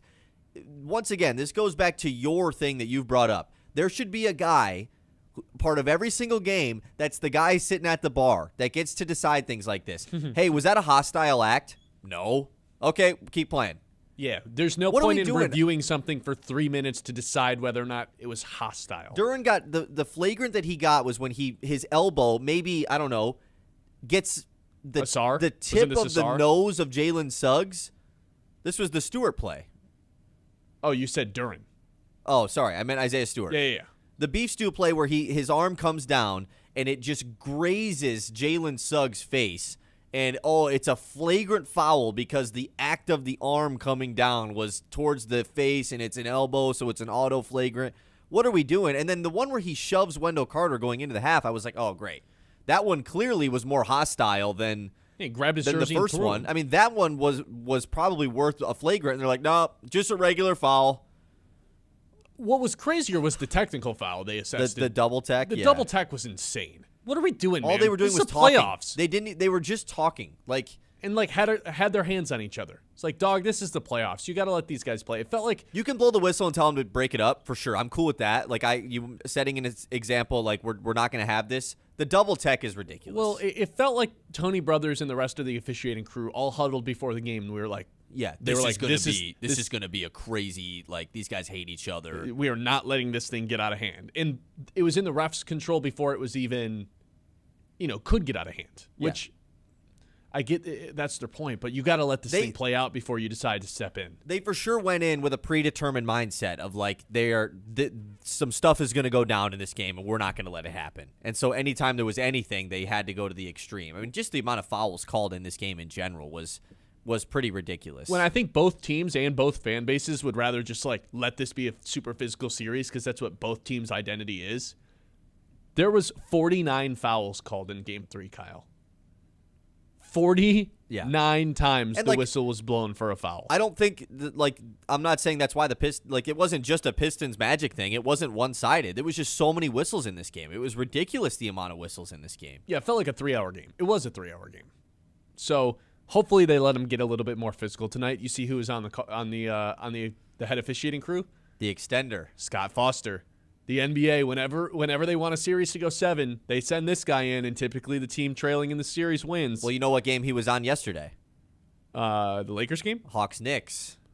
It gets extended. The extender. Knicks win Game 4, 2-2. We're going back to New York for Game 5. It's setting up maybe a Game 7 in New York. One of the greatest nicknames we have in sports. It's such a good nickname. Whoever came up with that Bill Simmons. God, he's the one that came up with that? I'm sure. Yeah, I'm sure of it. Oh, right. My bad. the extender, Scott Foster on the officiating crew tonight. Yeah, the Stu stuff, I saw some people were getting frustrated with Isaiah Stewart. He's got to learn to, tame himself. He's more reliable or he's more impactful than he realizes. He can't stay out of his own way. I don't know, man. I thought some of the stuff, other than the one before halftime, which ended up being a crucial foul because it was his third foul, which meant Paul Reed had to come play big minutes, which is always kind of scary because he touches the ball, and no matter what, Paul Reed will have an impact, whether it's positive or negative. He gets the ball and he's just doing crazy stuff right away. So the fact that Stu picked up his third foul right before the buzzer with 1 second left, it was like, man, that was so unnecessary. But in terms of the flagrant and the tech, I don't know. I thought both of them were pretty ridiculous. Odds we see Ron Holland tonight, like if you had to put gambling odds on it, like a minus 110. Oh, you think we do see him? I think it's minus 110 for both. I don't know. I don't have one lean one way or the other. I would say no, right? I mean, I would say a DNP, we probably don't see him. Yeah, I would say it's like maybe plus 120. But maybe they bring him in for a spark, and it's like, hey, we just need something. Because he would be that guy to go to. It's just Javonte has played a lot more. Javonte's been good. Yeah, exactly. Javonte's earned his minutes, and Asar is now getting like the minutes that he has deserved. So yeah, where is the Ron Holland minutes to go to, you know? Ron Holland minutes if Asar gets into foul trouble, which isn't off the table. But that would suck. I again, like for anyone who missed what we were talking about earlier, when we drafted Asar Thompson 3 years ago now, this was the exact type of game that you envisioned and dreamed of at night. The impact everywhere. Defensively, he's just a complete menace all around the floor, flying around, defense to offense, throwing behind the back passes, high IQ, finding guys in transition, filling the lanes. Just a smart basketball player. They wasted the best game of his career, I would say. It felt like the best game of his career, especially with the heightened playoff stakes. Yeah, the circumstance. I mean, his career high is 22 in points, and he had like 15 at halftime.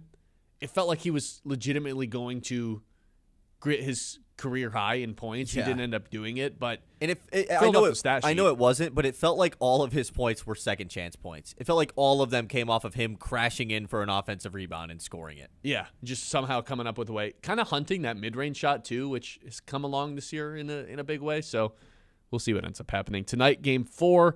We'll get more in the Lions draft because Brad Holmes told us something about the defense that I think was really interesting throughout the course of the 3-day draft and how many players can actually contribute right away. I think it's their first 4 picks. I'll tell you why when we come back here on the Ben Bosscher Show, live here on a Monday from the Blaze Electric Studio. The Ben Bosscher Show, built by Bresky Siding and Building Repair on 100.9.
This is Sports Radio 100.9 The Mitt.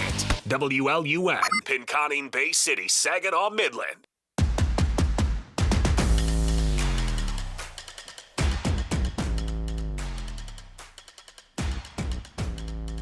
Lions draft.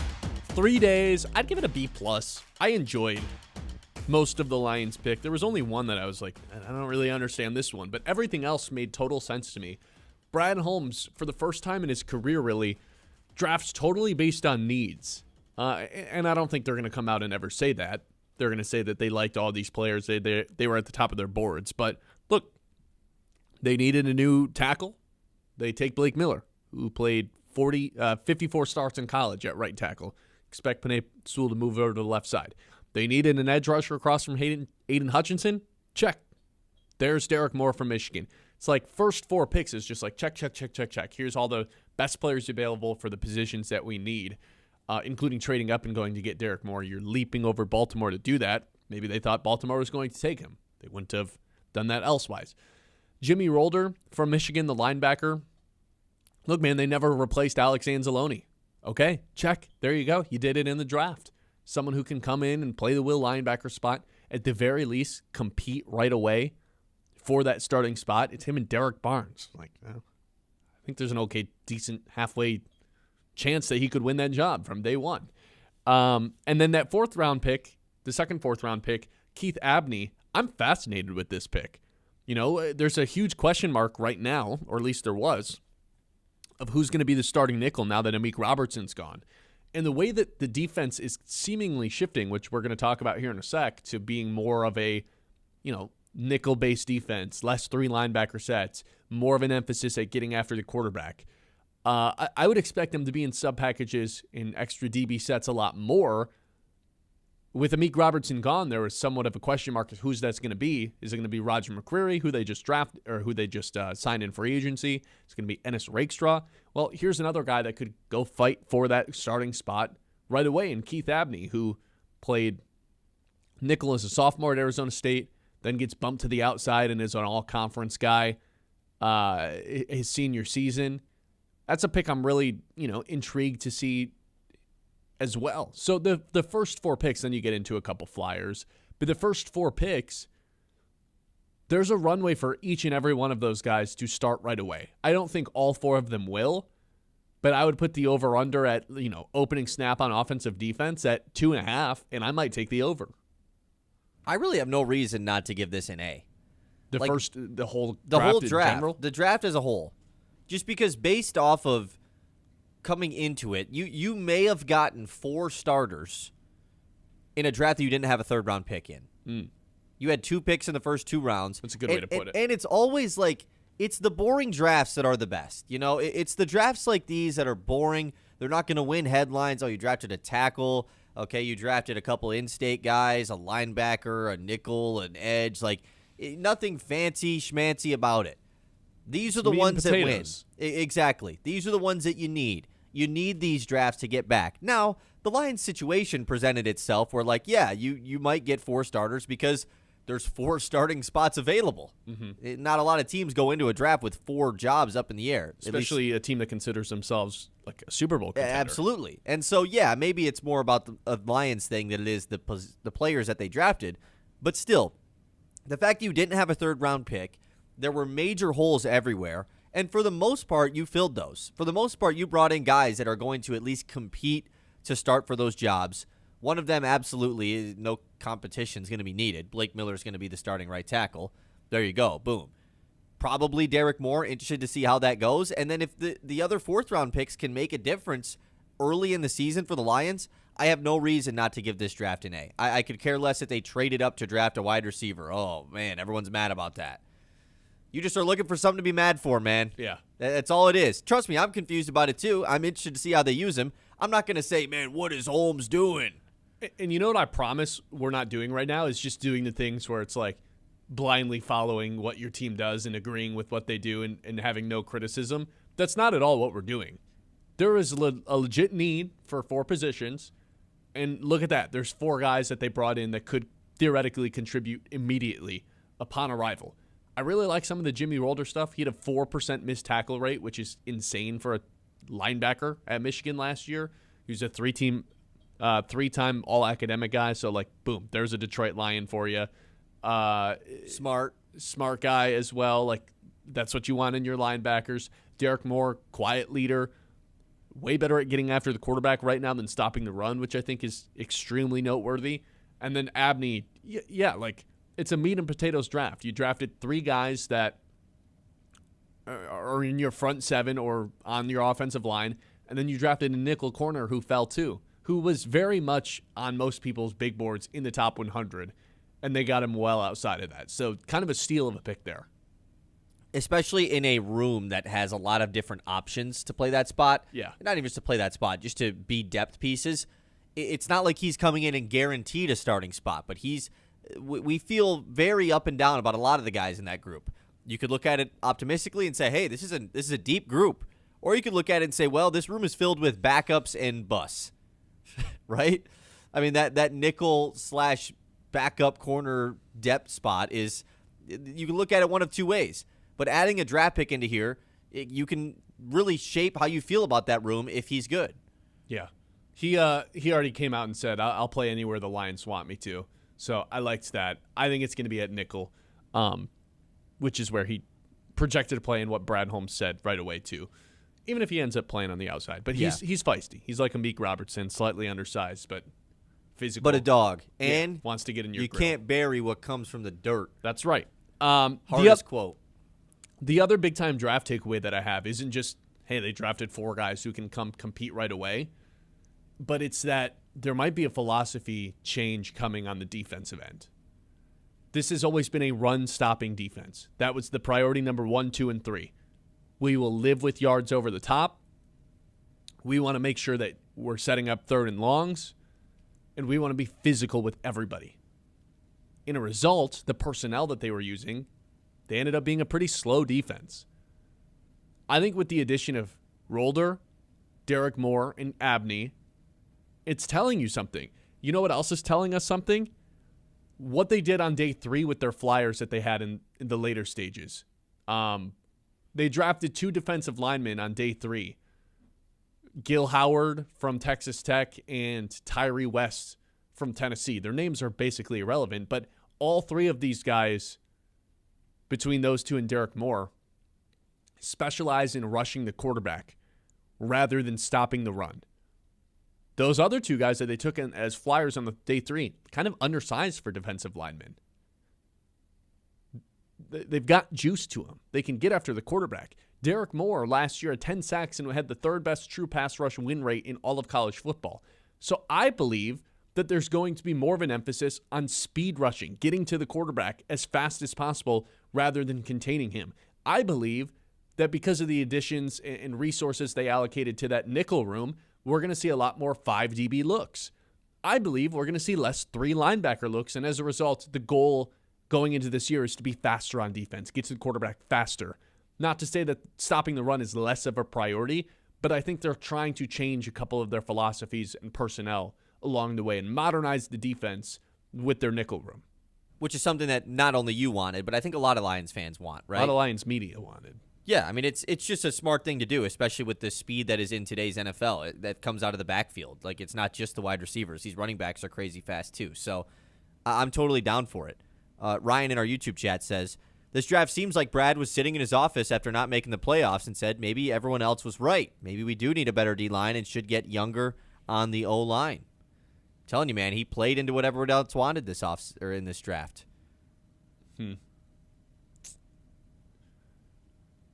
It did seem like he was appeasing everyone in this draft, which I don't know if it's like I'm going to go out of my way and do not what's best for the team just to make everyone happy.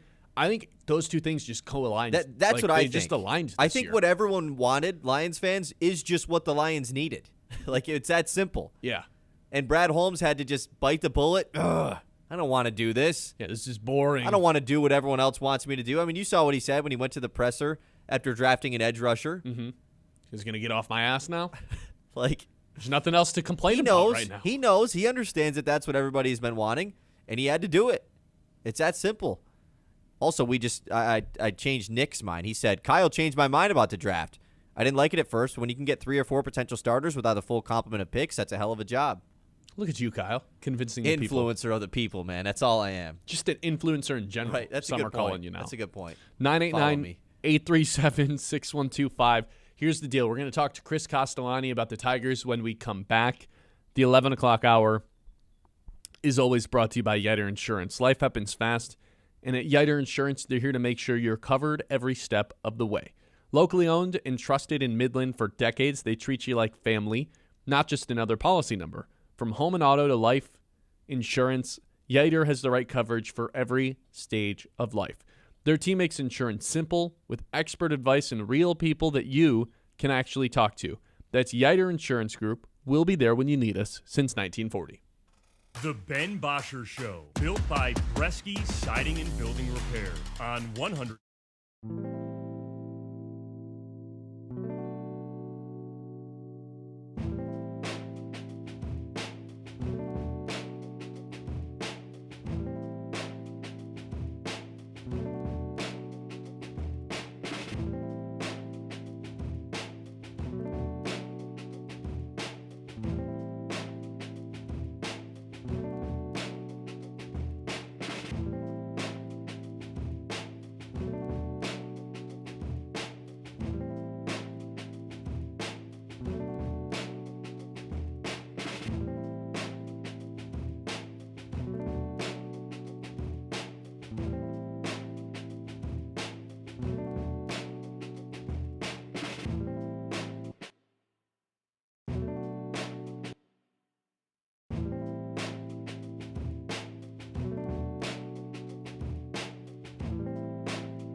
It's funny because the Tigers are sitting one game above 500, yet I feel pretty good about them and what they've put together this season. I would say they're better than their record actually suggests, and we're probably burying the lead a little bit here. Spencer Torkelson with 5 home runs in 5 consecutive days to set a franchise record is about as crazy as it gets. Probably the craziest 180 I can remember in Detroit sports in a long time because we had completely written this guy off. Last week, he was a black hole in the lineup. He couldn't hit a fastball. We were talking about Colt Keith playing first base, looking at options for guys in the minors. It felt like he was a black hole in the lineup, for lack of a better word. And since then, he's hit 5 home runs in 5 straight days. It makes no sense. Yet it makes perfect sense when you really think about it with this guy. No, it doesn't make perfect sense. 5 in a row, no. Maybe 3 in a row, yeah. I could say it makes perfect sense because he's so up and down. 5 in a row is historic. I thought there was no chance he was going to hit a 5th in a row yesterday, by the way. I texted you before the game. I was like, I don't know. Something feels weird about it. I almost bet it. I did not, unfortunately. It's something about that ballpark, too. It's obviously a hitters-friendly ballpark, and it has been for a long time. But it just felt like anytime he stepped into the box yesterday, it was like, I don't know. There's a chance he could do it. And, of course, he pulled it off. 5 home runs in 5 days, and now has the 4th highest OPS on the team, which it doesn't make sense. He was below 500. He was not below 500, below 600 in the 500s a week ago at this time. Yeah, I mean, the fact that we talked about this, but his OPS going up 90 points yesterday in one day, 3 extra base hits, one that shows how bad it was prior, but 2, like, that's just how good of a hitter he has been just in this last 5-6 game stretch for Detroit. And then Colt Keith, on the other hand, I'm sorry, not Colt Keith, Kevin McGonigal. It's almost hard to wrap your head around how good Kevin McGonigal has been this season because he hits the ground running. He has not slowed down. So I feel like we've almost not gotten bored of talking about it, but we're running out of things to say about him because of how incredible he's been. He's top 10 in the American League in hits. He's top 10 in the American League in average. He's top 10 in the American League in OPS, WAR, you name it. He's right near the top, not just amongst rookies, but all players in the American League. The WAR stat is maybe the craziest thing. He's on pace to have the best WAR since Mike Trout for a rookie in 2012. And I don't know if you guys remember 2012 or not. It was a while ago at this point. The year the world ended? Mike Trout was a baseball prodigy, the chosen one, a god for 21-year-old baseball players, the next thing, the built-in a lab player. And that's kind of the path that McGonigal's on right now. He's not the defender that Trout is, also plays a totally different position, it's the fact that the WAR is comparable is mind-blowing. Look, I love gassing up Kevin McGonigal here. I don't want to go as far as comparing him to Mike Trout. That's the number. That's the next best OPS. I know, but I mean, Mike Trout, like Mike Trout is like the best player of you and I's generation. I mean, like that's the type of caliber we're talking here. Ohtani? I mean, Ohtani will be growing. Okay, I guess I meant like growing up. You know, like that's kind of the mindset I had there. Sure. And is still around. I guess that's kind of Judge, Trout, Ohtani. Boom. There's your 3. Seems disrespectful for Miguel Cabrera.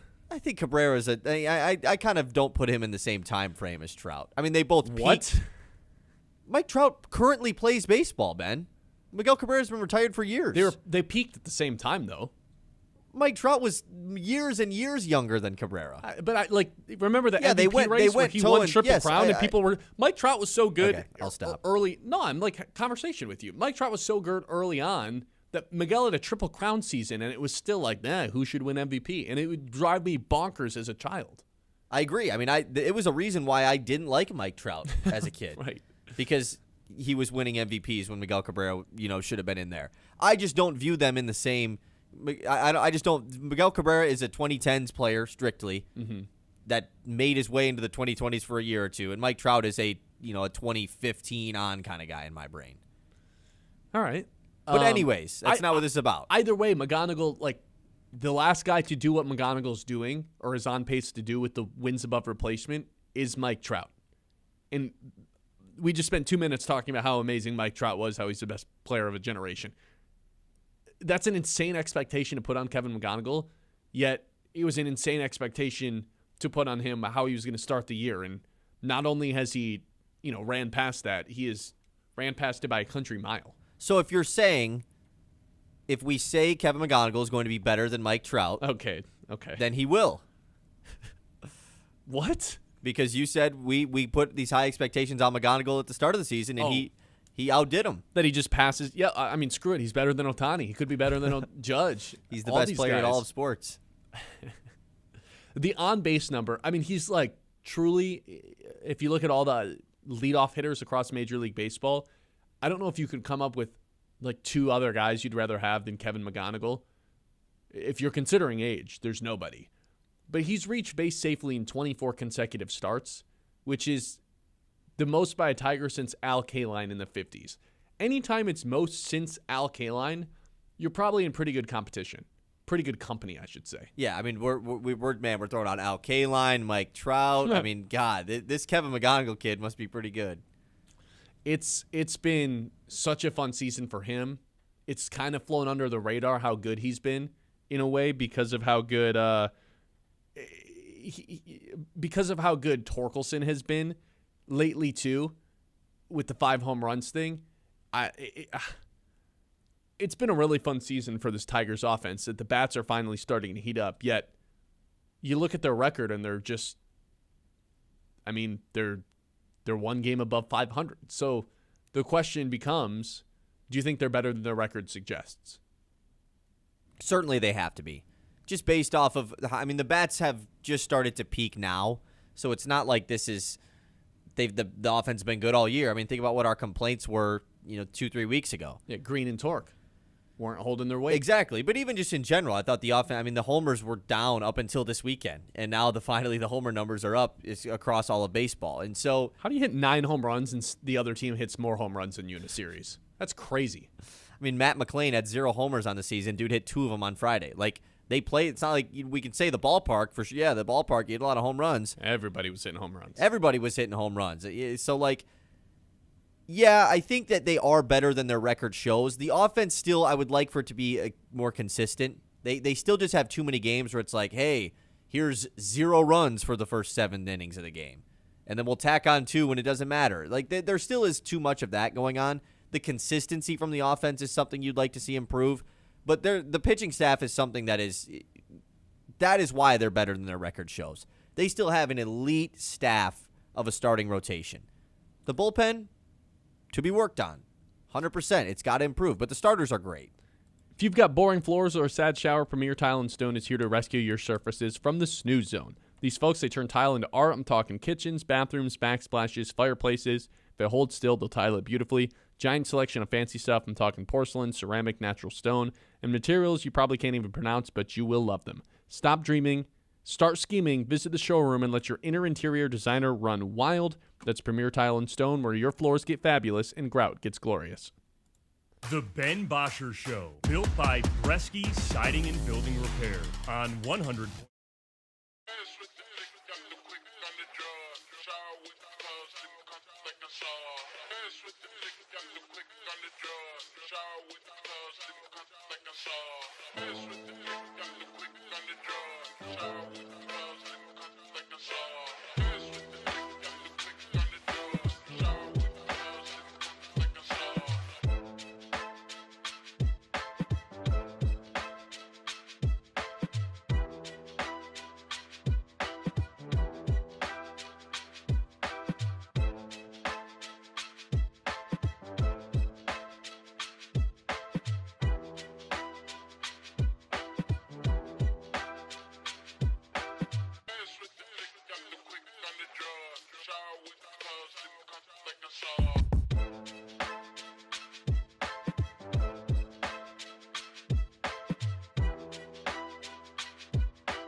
on 100.9 The Myth.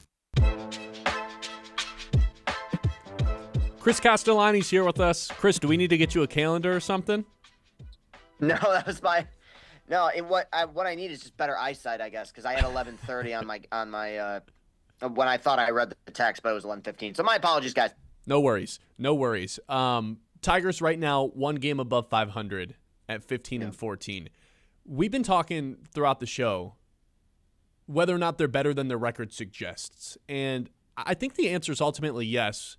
They're top 4 in the American League in OPS and ERA, which when you really simplify things, okay, that's a pretty good sign. Only team in the American League to be top 4 in both categories. Yet they have this glaring bullpen issue, and it's not even a back-end bullpen issue. It's just bullpen in general doesn't generate strikeouts at all. So where do you think they stand amongst American League teams where no one's really thriving record-wise, but Tigers sitting 1 game above 500? Are they better, worse, or exactly what their record suggests? I guess the way that I view it right now, and subject to change, there's an off day today, but I'm a little bit more on the optimistic side than I think some other people might be. I do think they're a little bit better than their record, and the reason for it, quite frankly, is that coming into this season, and it's something that we talked about all off season as well, the question marks for the offense, right? Where's the production going to come from? Is there going to be a high amount of swing and miss? Is the contact going to be or the lack of contact going to be an issue? And yeah, only a game above 500, but I'm looking at a team right now that has, Kevin McGonigal's unreal. You have a red hot version of Spencer Torkelson. Riley is not just seeing the ball a lot better, but he's not swinging and missing nearly as much. He's more patient than he's been really in his entire career. Carey's come along.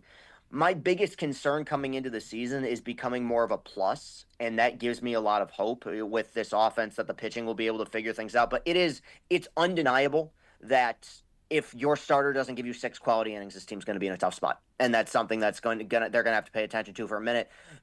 Another reason why that gives me some hope is that is the easiest hole to fill potentially at the deadline. Like last year when you're lacking a slugger, like those don't really grow on trees at the deadline. Like the idea of let's go out, let's add a few pitchers at the deadline, make the middle relief, potentially late relief a little bit better, especially with the farm system they have now. That gives me a lot of hope. So right now I think that they're in a pretty good place. Not only is it the easiest thing to fix at the deadline, but even a guy like Justin Verlander coming back gives you that. Troy Mellon, obviously a guy who served in that role last season, injured right now, didn't generate a ton of swing and miss last year. That's his thing. And that's the one thing that I ultimately don't know if that's going to be fixed. Even if you go do trade for some players at the pen, this isn't a swing and miss pen, which, we've fallen into this trap before of, hey, great rotation, like 10, 13 years ago, great rotation, got some nice bats, well-rounded team. What's the Achilles heel? Something that so many teams time and time again have to deal with is like, can you hold a lead? And there's kind of some evidence that the Tigers can't. And I'm willing to turn my eye to it for now, but I'm definitely bookmarking it for later on in the season. Yeah, that's pretty much how I have it. I think that this most recent series was very wonky, playing a Great American. You had the rain delay on Friday. Weird things I feel like always inevitably happen. But no, look, it's something that even when they pitched well, I've had sort of an issue with the assembling of these bullpens, which is there's not a whole lot of high velocity, and there's not a whole, a high amount of swing and miss. And I think that that's continued, with the assembling of the bullpen here in 2026. But yeah, I think that's a good way to put it. Like bookmarking it, not overly concerned yet. I mean, I'm inclined to believe that in the back end, a guy who's got, almost 500 saves is going to figure things out, as we get deeper into the season. But it's something to monitor for sure. Spencer Torkelson. A week ago, I was looking at, is Jose Briseño coming back anytime soon? Yeah. I was asking myself if Colt Keith can be an everyday first baseman. And 5 days later, he skyrockets his OPS by about 300 points, hits 5 home runs, 5 consecutive days.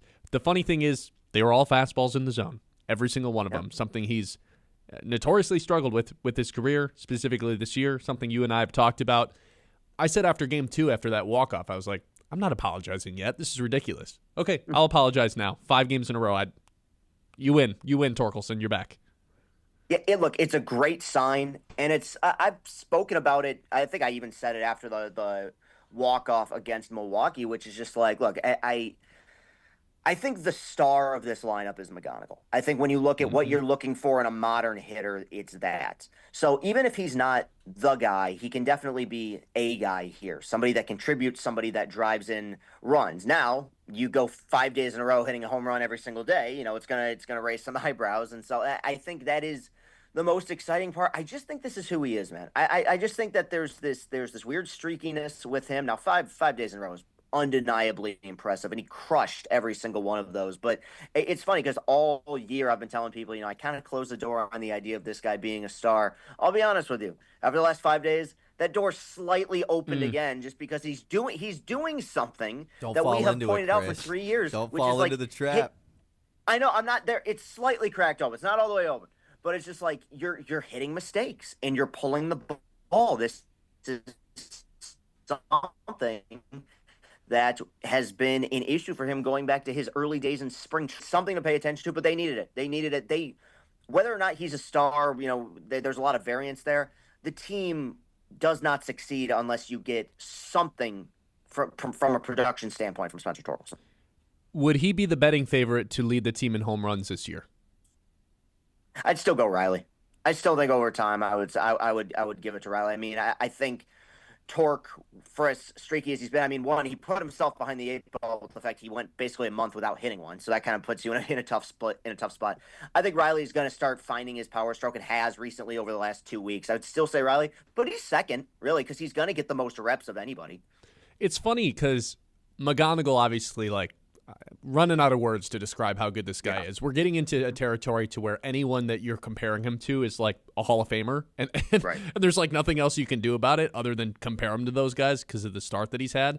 And then obviously with the stretch that Torkelson's had here over the last week, the Riley Green stuff has almost in a way flown under the radar how good he's been, not just for 2 weeks because he's been one of the best hitters in baseball for 2 weeks, but really since April 1st. He's just been one of the best hitters in baseball. 957 OPS, 303 average. No, that's his season average. Whatever the number actually is, he's turned himself into this is to me is the final evolution of Riley Green, to where he was a little bit of a contact hitter early on in his career. Last year he ends up being this slugger who strikes out way too much. This to me is the last step, what we've seen over the past 25 days or however long it's been, of he's got the power, he's going to hit a ton of doubles, he makes good contact, and he's walked 17 times this year. By the time the All-Star break rolls around, he's probably going to eclipse his season total in walks from last year at 46. This is everything you could ask for. It's the best version of him we've seen. He deserves a ton of credit for this, because I think that last season kind of derailed because that heart of the lineup was so unproductive. For him to openly admit to the fact that some of his comments from a year ago were dumb, that he's like, look, I do need to limit the strikeouts. I do need to get on base more. I do need to have more patience at the plate. He deserves a ton of credit because that's not an easy thing to do.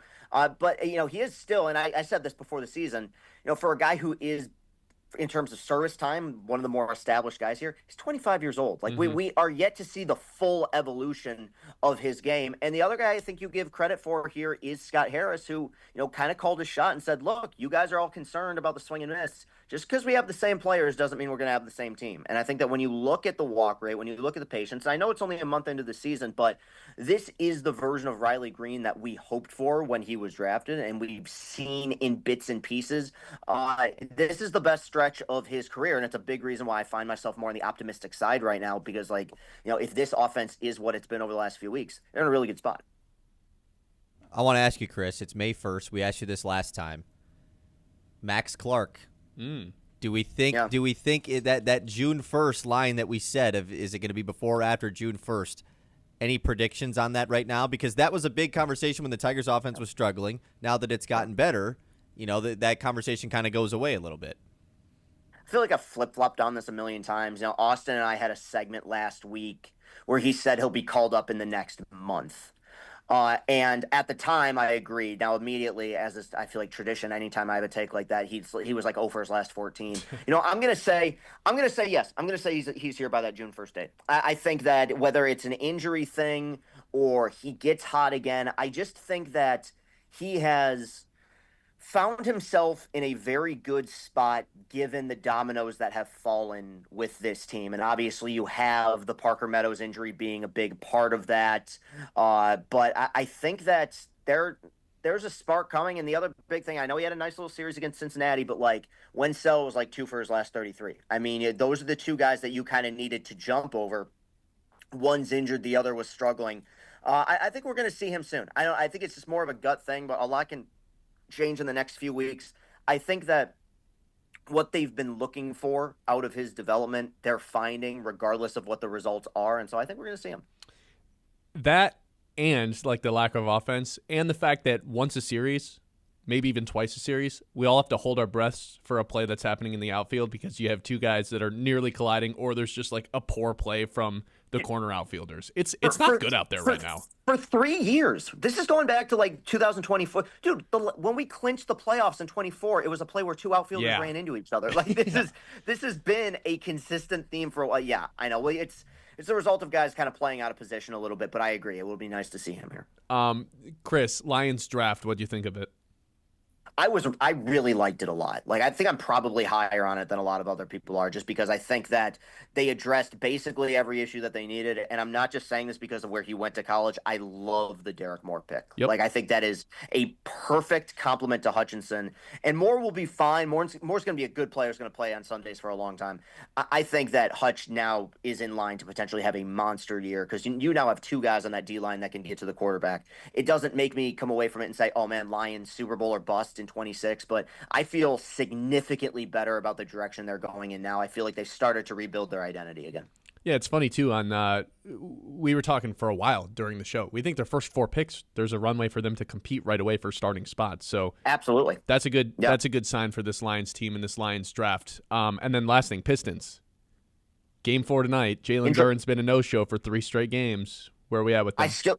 I still have them in 7, but this is, I think regardless of what happens in the series, I think it's very clear that how the template for how you knock this team off has been kind of exposed in this run, which is that they don't have enough creators beyond Cade, and your second best player, 1, has been a no-show, and 2, is not a guy that's good enough off the bounce to create the way that some of the other guys in the series, like Franz, like Banchero, like Suggs, are able to do. So it's a problem. I still think because the Magic have been kind of messy offensively this season that they don't sustain this over a 7-game series, but they're in trouble. Like it's an undeniable dogfight in the first round. Chris Castellani, you guys can follow him on Twitter. Go ahead and plug the new show as well because I think some of our listeners will be intrigued by that. Wonderful. Yeah, a Big Play Detroit. You can find it on YouTube at Castellani 2014. On Twitter, we're plugging that all the time, our TikToks and everything as well. So check us out there. It's me and my producer, Austin Sisler. Should have an episode up later today as we recap Lions draft, Tigers week, Pistons playoffs. Plenty to talk about here. So follow us on those platforms. There you go. Chris Castellani. We'll catch up with you shortly. Appreciate it, guys. Thank you. There you go. All right. When we come back, we'll do the news and our 3 traditions to close out every show. Hopefully we have time for all of it here on a busy Monday. It's the Ben Bosscher Show live here on 100.9 The Mitt. Mr. Appliance, they're your go-to fast, reliable home appliance repair right here in Midland, from refrigerators and ovens to washers, dryers, and more. They'll get you back up and running with confidence. Keep your home running smoothly with Mr. Appliance. Schedule service today at MrAppliance.com. The Ben Bosscher Show, built by Bresky Siding and Building Repair on 100.9.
on the drug. Shower with the cuz, didn't come like I saw. Hands with the dick, got the quick on the drug. Shower with the cuz, didn't come like I saw. Hands with the dick, got the quick on the drug. Shower with the cuz, didn't come like I saw. Hands with the dick, got the quick on the drug. Shower with the cuz, didn't come like I saw.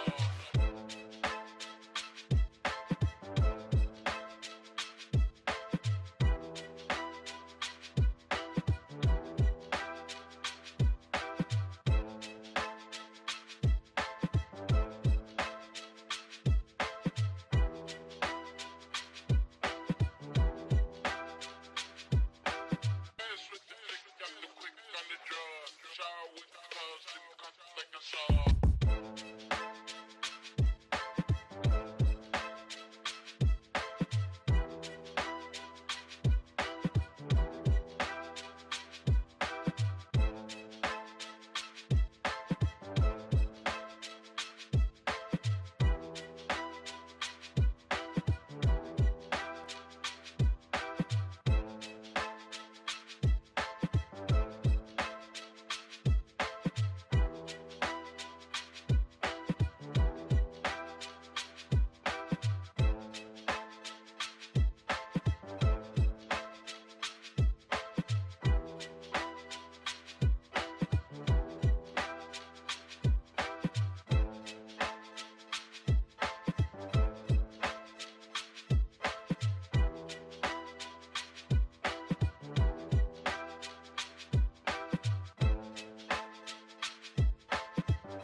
Hands with the dick, got the hands with the dick, got the hands with the dick, got the hands with the dick, got the quick on the drug. Shower with the cuz, didn't come like I saw. Hands with the dick, got the quick on the drug. Shower with the cuz, didn't come like I saw. Hands with the dick, got the quick on the drug. Shower with the cuz, didn't come like I saw. Hands with the dick, got the quick on the drug. Shower with the cuz, didn't come like I saw. Super ultra fast, quick version of the news before we do our 3 traditions to close out every show. The Mits Morning Catch. This means you have to talk at 1.5 Yeah, speed. how super ultra are we talking here? You tell me. I don't know. Let's go until 50. Okay. Let's go until we got 4 minutes. It just turned 46. 1.5 speed activated. Go. Okay, let's look at the Covenant Healthcare injury report. Yep. Kevin Huerter tonight for the Pistons. Game time decision. Yeah, that would be alarming if he didn't play. Interesting. Didn't realize how big of an impact he was going to have in the playoffs. I guess we kind of sniffed that out towards the end of the regular season. They kind of need him, though. They need the shooting. They need to be able to stretch the floor. What's Yeah, he listed with? They don't a hip injury. Oh, the Verlander. The Verlander is what it's being tagged as. Let's do a double check to see if this has been updated. No, it's still game time decision. Okay. Hopefully he plays because they're going to need him. I would assume he does because I don't really remember anything specific going down with his injury, so we'll find out. Hey, also what happened over the weekend, I believe this was Friday night. Haven't really had a chance to talk about it. Dusty May, Michigan, they've added another guy from the portal. Another big, old, tall guy. Classic. We know Dusty May has a type. 13th overall player in the 7'2", portal. Mustafa Cham, which I just can't wait for Ben to have to say this guy's name. Mustafa Cham. It's already wrong. Cham with an Cham. M. Here's my issue. It's going to take so long for him to nail it. I just can't see it written out. I need to hear you say it, and I will have it down. Because it is Mustafa Cham. It is spelled Thiam. Yeah, I'm. No, he would have thanks. said Thiam. Yep, I would have. Yes, from Cincinnati, big, tall guy. This, of course, likely means the return of Ademara and Merez Johnson.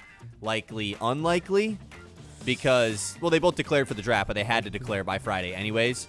But they still can return by the end of May. May 27th, which is a month from today, is the deadline for guys to pull their name from the draft, a.k.a. Jeremy Fierce will be doing that for the Spartans. We'll see if Merez Johnson does, but it sounds like he's not going to because, what, they would have J.P. Estrella, Merez Johnson, and now Mustafa Cham. That'd be the biggest lineup ever that can't shoot. So I think Michigan's starting lineup is set. What, Mustafa Cham, Elliot Cadeau? Cham, yep. Cham, Elliot Cadeau, Trey McKinney. You think they'd run 3? No, LJ Casey won't be healthy. And then who am I forgetting? Oh, who am I forgetting? No, they added that guy from they had another transfer that LSU guy. Oh, that's right. Yeah. Yeah, I'm not in college basketball mode, so I don't even feel bad for not Oh. really being able to put it together in my brain right now. All right. Okay. It's good to know. Speaking of college basketball, I got one more thing for you, though. Sure. Jeremy Fears, Cohen Carr, Jace Richardson. We're all on Instagram Live this weekend with Tyron Stokes, who's the #1 player in this 2026 class and has yet to commit to a university. For 3 seconds, I thought you were about to say the guy that Yaxel Enderberg seemingly is always live with. What? That guy's weird. Why would it be that guy? Why is Yaxel Enderberg always on live with that guy? I don't know. They must be boys. They have to be boys at this point. They're always on live together. But yeah, Tyron Stokes, the #1 player in this class, yet to commit. Sounds like he's going to Kansas. But interesting, he was on an IG Live with a bunch of Spartans. That's pretty atypical, right? A player not I know hasn't committed in he's late already like, I hate to tag a guy that's like gonna have weird headlines about him the whole time as a kid. He's just gonna be Darren Peterson on steroids. Why? He's taking his time. He like He's stopped making a playing decision. basketball to play football. He said he was gonna play football, and then there's a lot of stuff Oh. with this kid. But he's really good, so that plays. Okay, tonight, Thunder Suns, Timberwolves Nuggets are our other 2 series, along with the Pistons versus Magic. Let's quickly allow the NHL scores that are in, or games that are on tonight as well. Flyers Penguins, game 5 of that series. Phillies up 3-1. That's at 7. And then Knights and Mammoth, 2-1 series right now. The Mammoth lead it. That's at 9:30. The Avalanche, the lone team. Actually, the Avalanche and the Hurricanes are the 2 lone teams to advance so far. All right, how was that for ultra super duper quick? It was super duper quick. All right. Let's do our 3 traditions. The first of which is our lock of the day. Lock of the day. You better lock it up. No, you lock it up. Lock it up. Lock it up. Lock it up. Kyle, give everyone a rundown of what we're dealing with here in the last few days of April. Well, it's not good. Ben's hot streak came to an end on Friday. Did not hit. You did win the week last week, though. It was the first time you've won a week in about 5 weeks. So congrats to you for that. You are 5.94 units down in April with 4 days left of April here, May 1st being on Friday. So essentially, you've got 4 days to make up 6 units to go up in the month of April. You still are about 10 units down here overall. See, you say it's not good. I say this is an opportunity to do something special here this week. So here's my strategy. 4 days left to get 6 units. I want to make sure on that last day it's like a 3-1, 4-1 bet where I don't have to reach for like a 6-1. So I want to play it safe for the first few days. Today I'll go with the Pistons money line. -150, right? Yep. That's what we have it at? Yep. -150. They're 2.5-point favorites. I'm throwing the spread out the window. I just want their money line. They're in desperation mode. I think the defense shows up tonight. That's my pick. I like the pick. I don't like the strat. What would your strat be? I would 3 just straight go like days 3 of like a plus 120? +120, +150 so that you don't have to do the +350 bet on Thursday. You know, it's going to be +350 for a reason. I guess. But I like the pick. And The problem is think if the I Pistons do win tonight. if I chase like the +120s, +150s and lose, then I'm just cooked for the last day of April. You also could, are you just saying this is never going to lose then? Because this could just lose, you know? Well, then I'm heartbroken in a lot of different ways if the Pistons don't win tonight. Good point. That is our lock of the day. Lock of the day. You better lock it up. No, you lock it up. Lock it up. Lock it up. Lock it up. You know, the game of the day would just be the Timberwolves and Nuggets game tonight, but no Anthony Edwards, right? I think it's disqualified if the best player, second best player in the series is out. So I'm disqualifying that. It's definitely I would assume was playing. Oh. I'm disqualifying the Thunder Suns game as well. Just not great hoops. I'm going with the Pistons Magic game. I think it's the best game that we have on in sports today. I think it is too. The 1 seed back against Who cares the wall. about Thunder Suns? That's what I'm saying. Yeah. The 1 seed's backs against the wall on the road. Pivotal game 4. I think that's the best thing we have on TV today. Unless there's like an ace pitching battle going on tonight Who that I'm cares? unaware of. Regular season on a Monday. That's what I'm saying. That's everybody's off Playoff day. basketball, man. then we're aligned. That's our game of the day. Game of the day.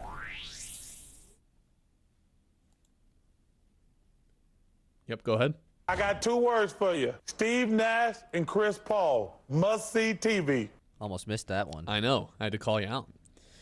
The last thing that we have to close out each and every show is guessing what Colin Cowherd opens with. The Herd, Fox Sports Radio, takes over at noon here on 100.9 The Mid. Whose turn is it to go first? I'm updating the score really quickly. Okay. You have gotten a little hot in this as well. You're only down by 1 now. 53-52. I have the lead. It's my turn to go first today. You picked up a point on Friday, so you're down by just 1 again after I took a little bit of a 3-point lead. Okay, my turn to go first. This is tough. This is one of those days where there's like too many options to lead with. Does Colin have an overall like draft take? Potentially. NBA playoffs, of course, on. You would think he would go to a game that was yesterday. If the Lakers would have swept yesterday, this is an easy boom, like it's a Lakers lead. He didn't get to talk about the LeBron game from Friday either. So, like, maybe it is still Lakers at the end of the day. Wemby came back, but, like, who cares about that game that much? Like, yesterday's games, I just don't know what the take is. I can't just pull a U and say NFL draft as my pick. So, I would have to get specific there. I'll just go to the Lakers. I'll go to the Lakers again. I don't really know what the angle's going to be, but I certainly will just go to the Lakers. Is that what you were going to do? Yeah. Okay. Yeah, it was. I could Smart go pick by me. Celtics, but I don't know. I will. I'll go with Wemby. I'll go with Wemby. It feels like that's a safe lead. They played yesterday. The Spurs go up 3-1. This is the next thing. He comes back from the concussion. Everyone's talking about LeBron, but this is the next LeBron, I guess, is where The I'll next land LeBron. on. Victor Wembanyama. I thought Yaxel Lendenberg was the next LeBron. No, he's Dominican LeBron. Oh. I guess that's where I'll go. I was just going to go Lakers if you didn't go Lakers. Draft, I don't know. It feels like that was all Like, what's for he going to Friday. say? Yeah, what's he going to say about the draft? I don't know. Got nothing. That's why I'm not picking it. Yeah, I'll go with that. Final predictions for tonight's game. You think the Pistons pull it out? 'Cause Yeah. I do. I do. I think it comes back tied 2-2 at home. Do I feel great about the series in total, having to win 3 of the next 4? Not necessarily, but I do feel like they're going to pull out a win in tonight's game. I mean, we got to remember, this is still the Magic team that the Pistons went on a 30-3 run on 2 games ago. Like, that team is fully capable of coming out to play.